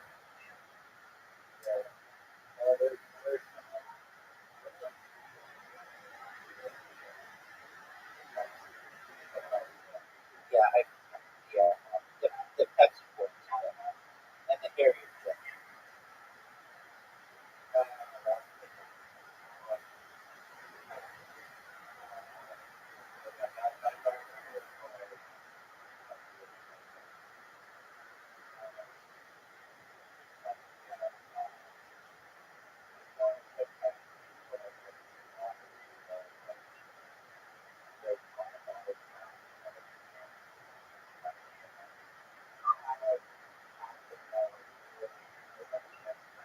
Oh, yeah, I told you about this. In the Philippines, exactly. Yeah, and and to this day, Pepsi is like hated in the Philippines because a lot of people like got really excited, like they were going to be millionaires. I think each one of them was going to make $100,000, like in USD. Yeah. It was $1 million in Philippine pesos, something like that, just from a misprint.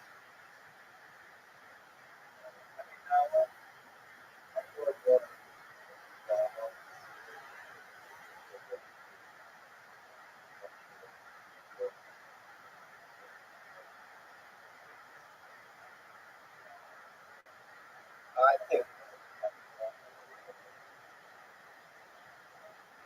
I understand what you're saying. So the Harrier jet, that guy actually did not win the Harrier jet, but or he did not get it. No,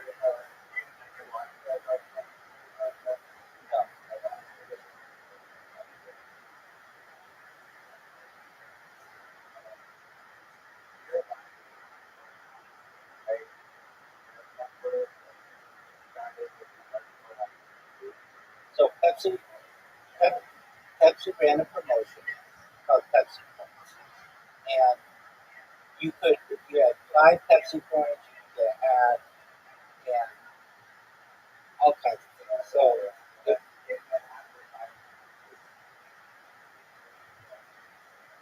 seven, yeah. So Pepsi launched a Pepsi Stuff promotional campaign, which included a television commercial featuring a computer-generated ABI carrier jet being offered for a price of 7 million Pepsi cents. I remember watching this and not knowing if it was true or not. I mean, I remember seeing the commercial. The commercial would show a teenager landing the jet at school and stating "Sure beats the bus" was intended to be humorous and entertaining advertisement to attract a younger audience during the polar months. The ad did not include any disclaimers or fine print indicating it was a joke, which led to a significant legal dispute. John Leonard, a 21-year-old business student at the time, interpreted the offer seriously. He noticed that Pepsi points could be purchased for themselves, allowing him to calculate that acquiring 7 million points would cost $700,000. With financial backing from five investors, the lender sent a check for $700,000, $8.50, including $10 for shipping and handling, and 15 Pepsi labels to Pepsi requested the Hilbert check. Pepsi refused to deliver the jet, stating that the commercial was a fanciful and humorous ad, not a binding offer. Leonard sued Pepsi, arguing that the commercial constituted a valid offer that he had accepted by sending the check over. However, the court ruled in favor of Pepsi, determining that the advertisement was not a legally binding offer, but rather an invitation to negotiate. The court emphasized that a reasonable person would not believe a major corporation would offer a $23 million military jet for a consumer promotion, especially one that required a $700,000 investment. The court also noted that the commercial directed viewers to the Pepsi catalog for the actual terms of the promotion, which did not list the elevator jet as a redeemable item. The court granted summary judgment to Pepsi, dismissing the case. The incident became a notable case in contract law, often cited to illustrate that advertisements in general are not offered with invitations to make offers. The story gained huge attention with the release of the Netflix documentary Pepsi Wasn't a Jet 2022, which chronicled Leonard's attempt and subsequently the battle. The commercial was later updated to increase the required points for the jet from 7 million to 700 million, reinforcing the jet's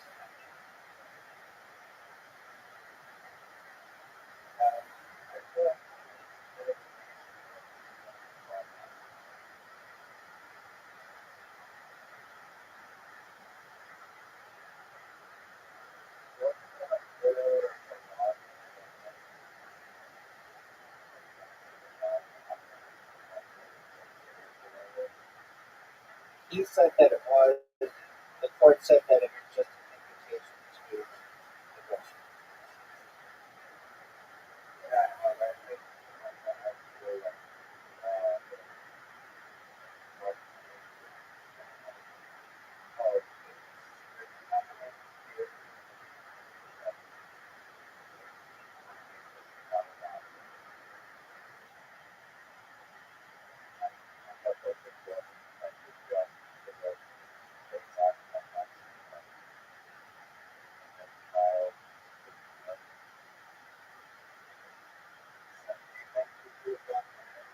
Absolutely. Absolutely.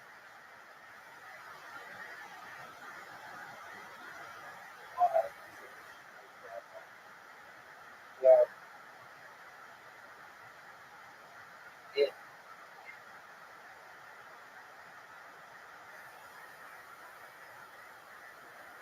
it looked like an offer of the company. Now, they're saying that an advertisement is not an offer but an invitational offer, then I don't think you should be able to advertise or advertise any kind of offer, which kind of goes against advertising. It's not an invitational offer. That's just how the court ruled to be slimy about it because they had a multinational corporation that was influencing them on top of the United States government that did not want to give some civilian jet plane. So there was a lot of influence on it. But I would say that advertisements are not invitations to offers. They are offers.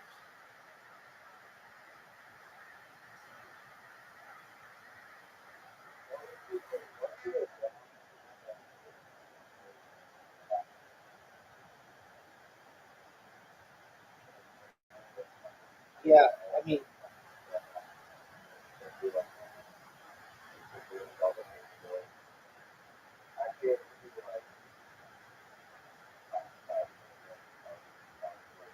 there's that.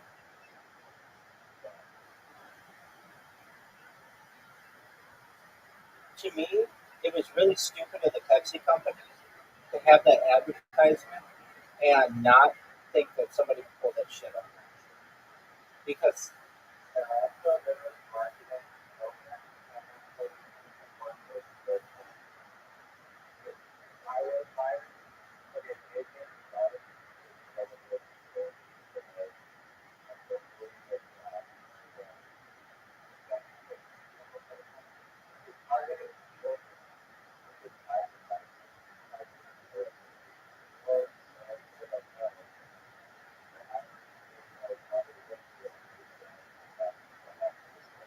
I mean, I was like And I didn't know the difference. Meaning, I thought it was a joke, but I really did think to myself, wow, if you got 7 million of those things, or yeah, 7 million of those things together, you would get a check.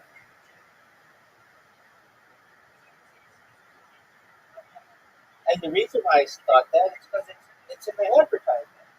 If you guys were so fucking smart, then you would either make it a number that nobody could ever attain, like you did in later versions of it, or you wouldn't put that in at all. And you would just have it be normal shit that you could get.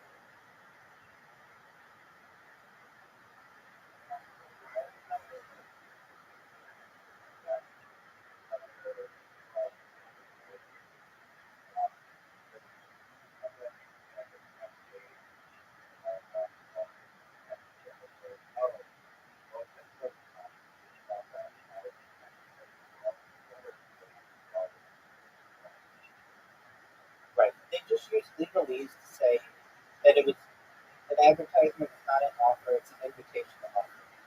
And I think that is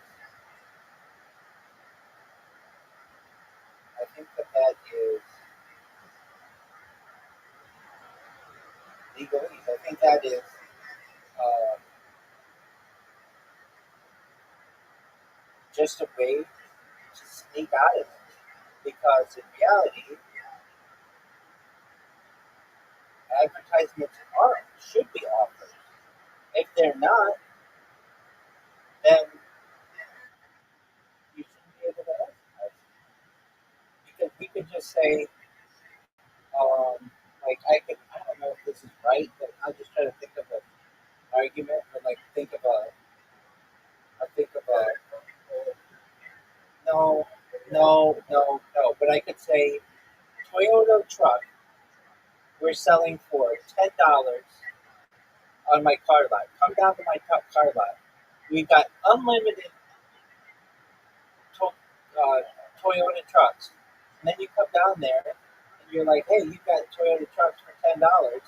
And I say, oh, it wasn't an offer. It was just an invitation to offer. And I'm rescinding that offer.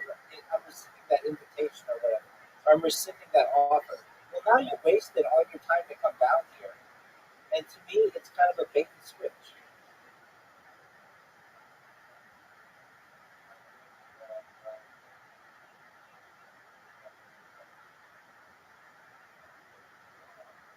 Yeah, what I feel that they should have done is,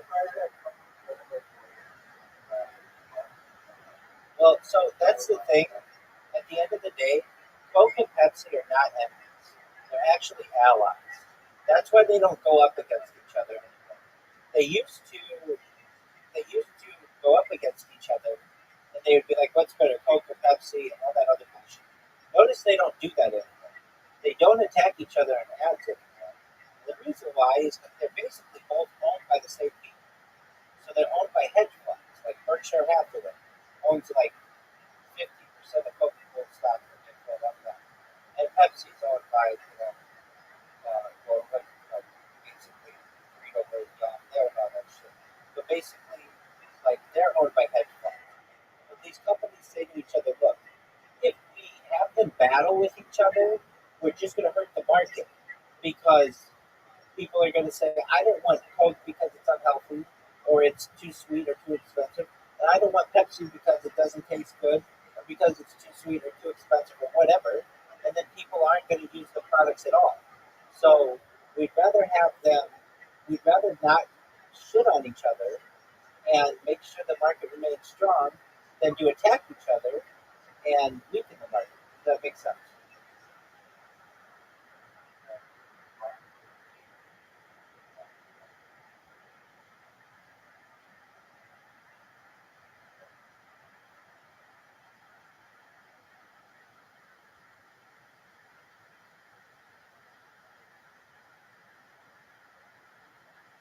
All right, big dog. I don't do this often. None of the people leave me, but I've got to get some sleep. I'm tired. I'm gonna fuck up my hours. You ever did, but that's fine. I wouldn't normally stay up this late, but I do with you because great, very good points. We had very good conversations. I don't say this to everybody. In fact, I don't really say it to many people at all. But me, if you're a very smart person,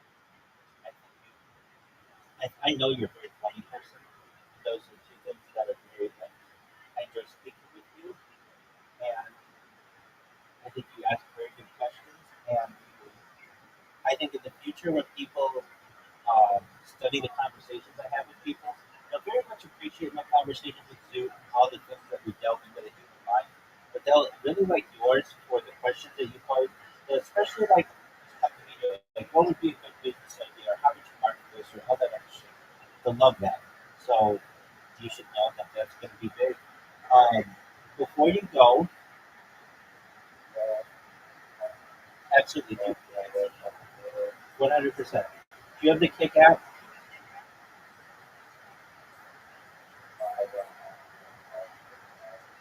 Okay, don't worry about it. I was going to show you my strategy.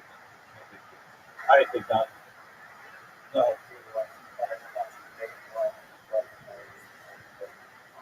Go for it, big dog. Absolutely.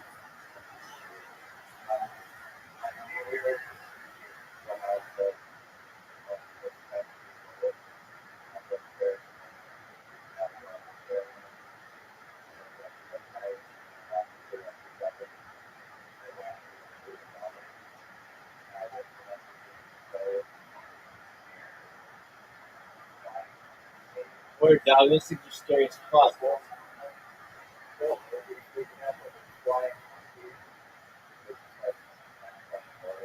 I agree with you.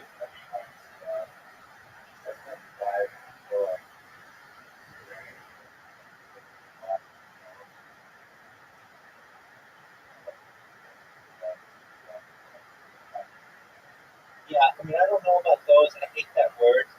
If anything, I just call them logical. Yeah, theories. Yeah, I mean, I think that the story is based on the gold standard of the United States Treasury. That's what the yellow brick road is, like gold bars, basically. It's like a play on finance. Um, there's some really weird things.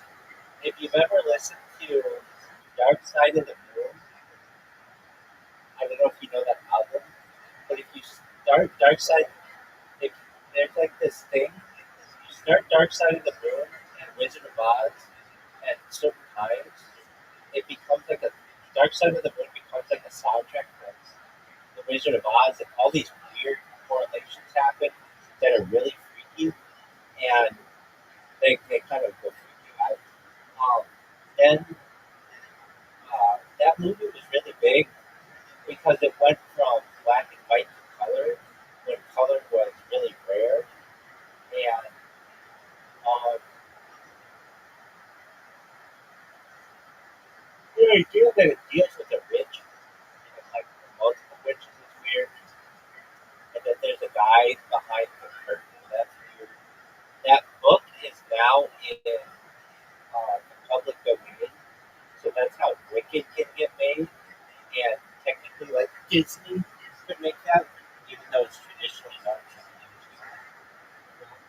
Um, uh,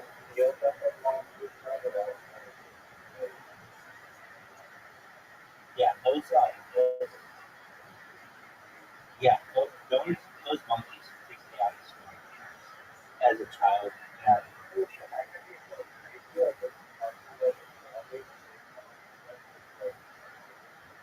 I mean, it just depends. They want to make it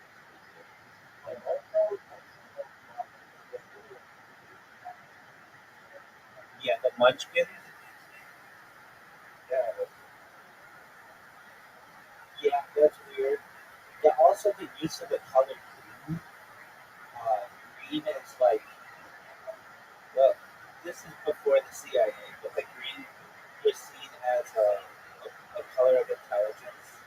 And it's why when you watch movies with like CIA characters, a lot of times they'll make the color of the character's eyes green, or they'll use some. Um,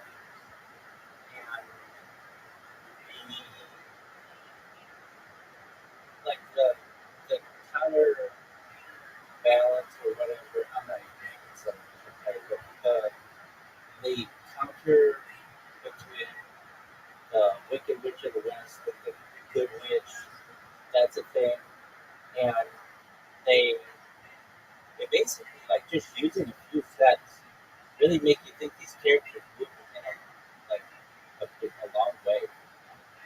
There's something really weird that, like, dude, you have to watch. If you're at all interested in that movie,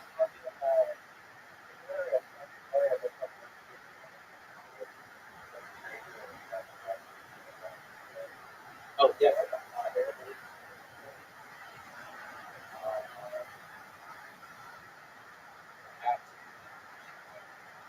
there's the idea of being behind the.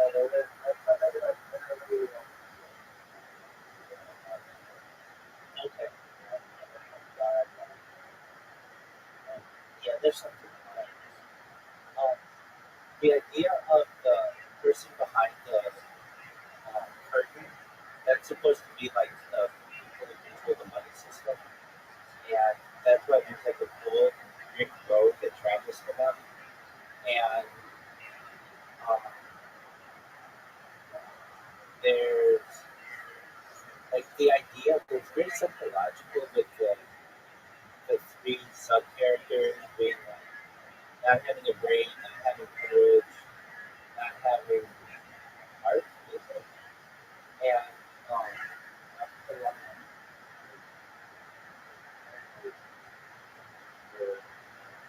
no, no, the lion, the lion is courage, so that's fear.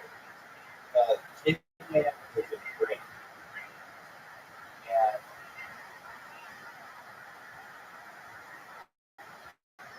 they're kind of, they're also kind of,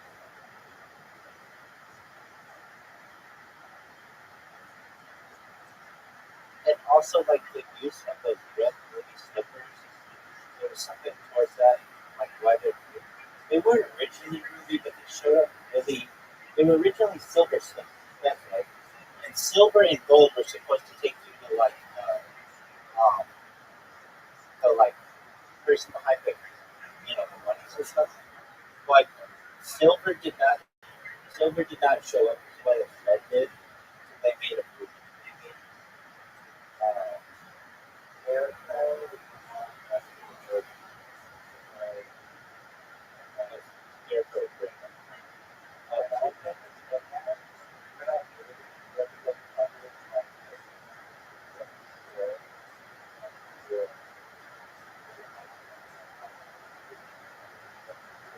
That's uh,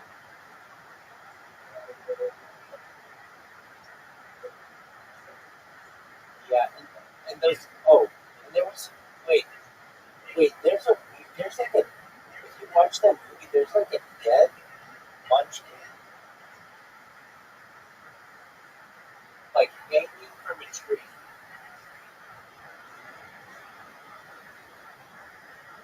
and dude, that movie's fucked up. Um, Judy Garland was like sexually assaulted by the heads of the production companies for it. Um, they claimed that yeah, like she had to like have sex with the head production people. The claim that the dead must be the tree is false. The figure in the background during a scene where Dorothy is character in Kidnapped Mark Daniel is not a person but a large bird, specifically a crane, which is one of the brick bars in Los Angeles. Okay, that's fine. Yeah, I'm not saying that one's true. I'm just saying that. Um, but Judy Garland assaulted. Wizard. Oh yeah, that one's pretty well known. And she was just like a little girl. Well, I think she was like a man, but basically, yeah. Um, okay, so here we go. Judy Garland was allegedly sexually assaulted by some that had played the Munchkins on a set of original bodies from the film of the 39 classic. According to claims made in a posthumous memoir by the website film in 2017, Love stated that the adult actors were floating over repeatedly broke Garland to the 17th time by putting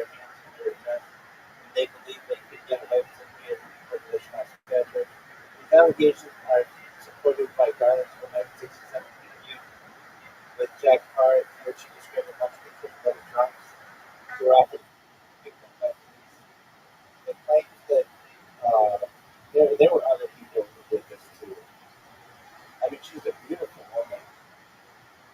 Um, did you know that she's Liza Minnelli's mom?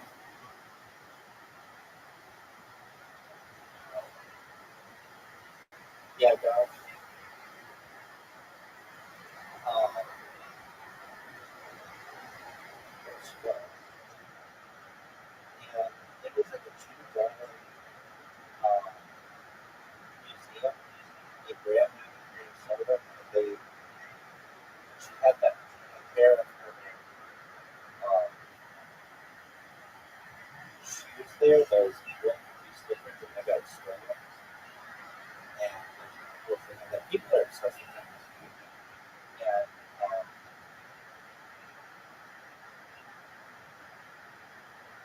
I'm with you on that monkey. Those monkeys parties. And I don't know. I think there's just something subconscious about the idea of a flying monkey that can come and steal you as a child. What else?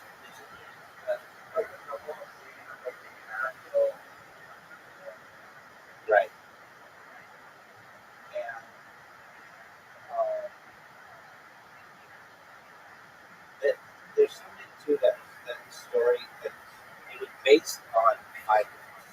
It's like based on the gold case. Let me just look up that really quickly. And then when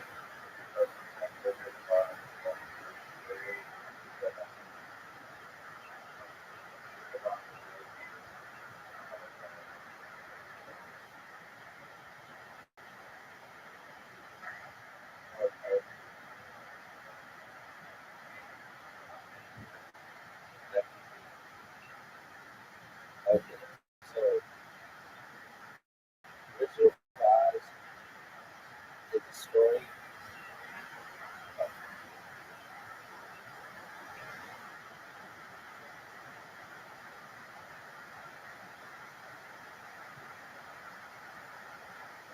Richard Ross did the story was interpreted by political and economic allegory, reflecting the debates over the gold standard of the United States in the late 19th century. According to the theory, the yellow brick road symbolizes the gold standard, a monetary system of currency critical growth, which many believe contributed to the economic deflation, for farmers and fishermen.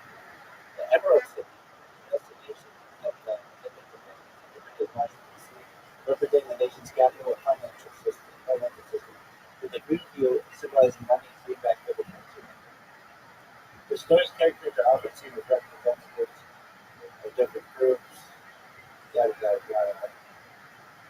The magic silver slippers, which go to the parish, these are a key symbol of its interpretation. Uh,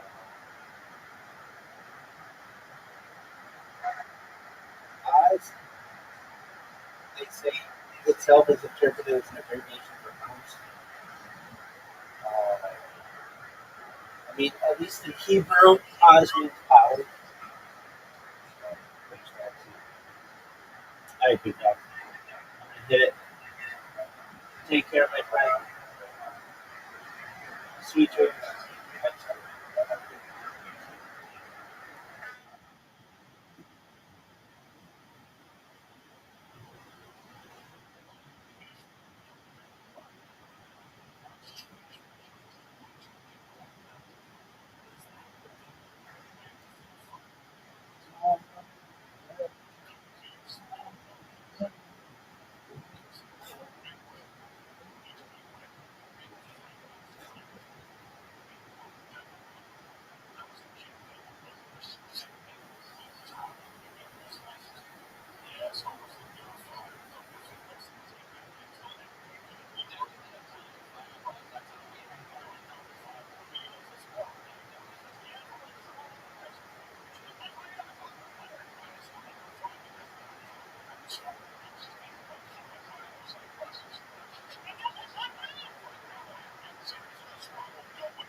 Yo, there you go.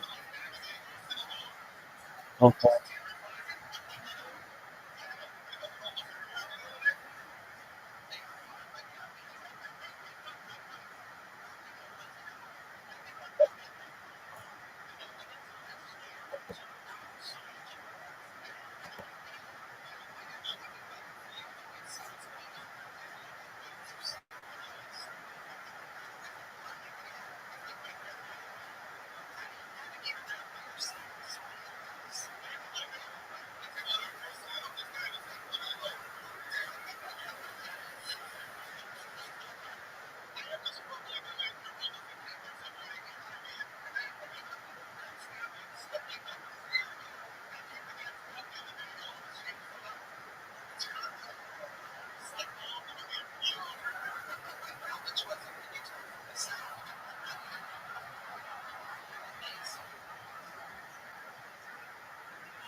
Athleticism.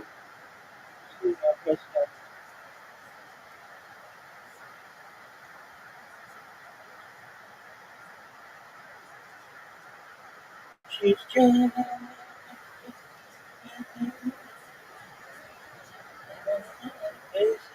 she's great.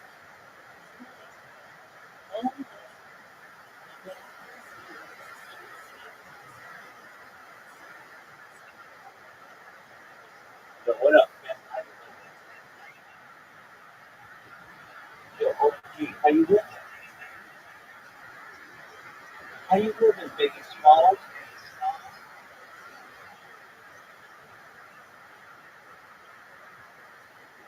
Yo, dog, do you speak English? How was your day going? Fuck yourself. You know, ass Eddie. Ass Eddie. She's just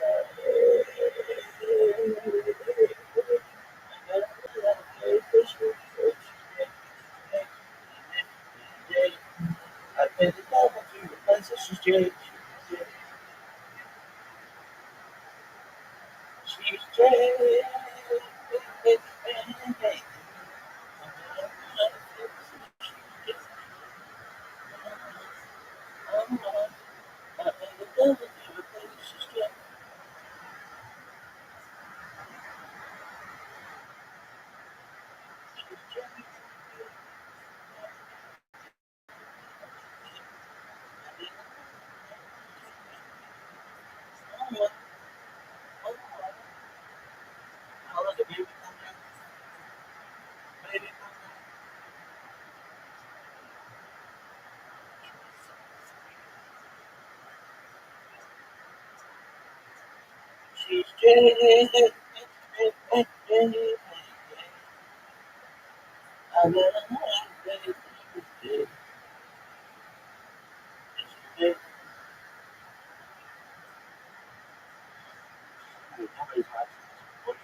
What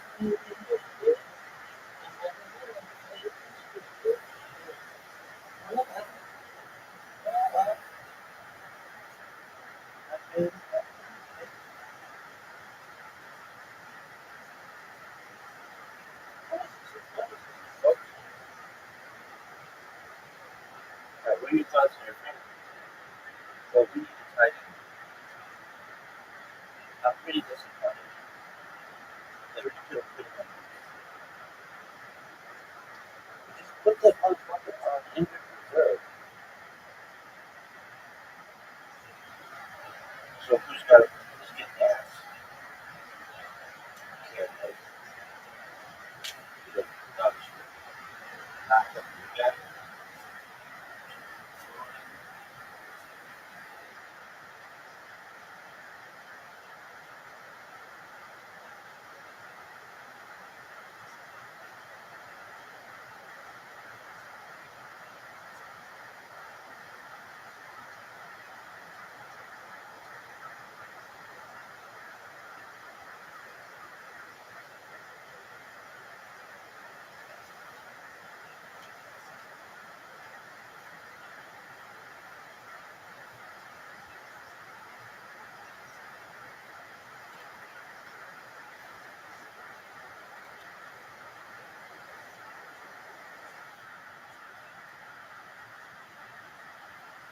He's so fucking stupid. I only write butt from the heart.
Everybody welcome to the city.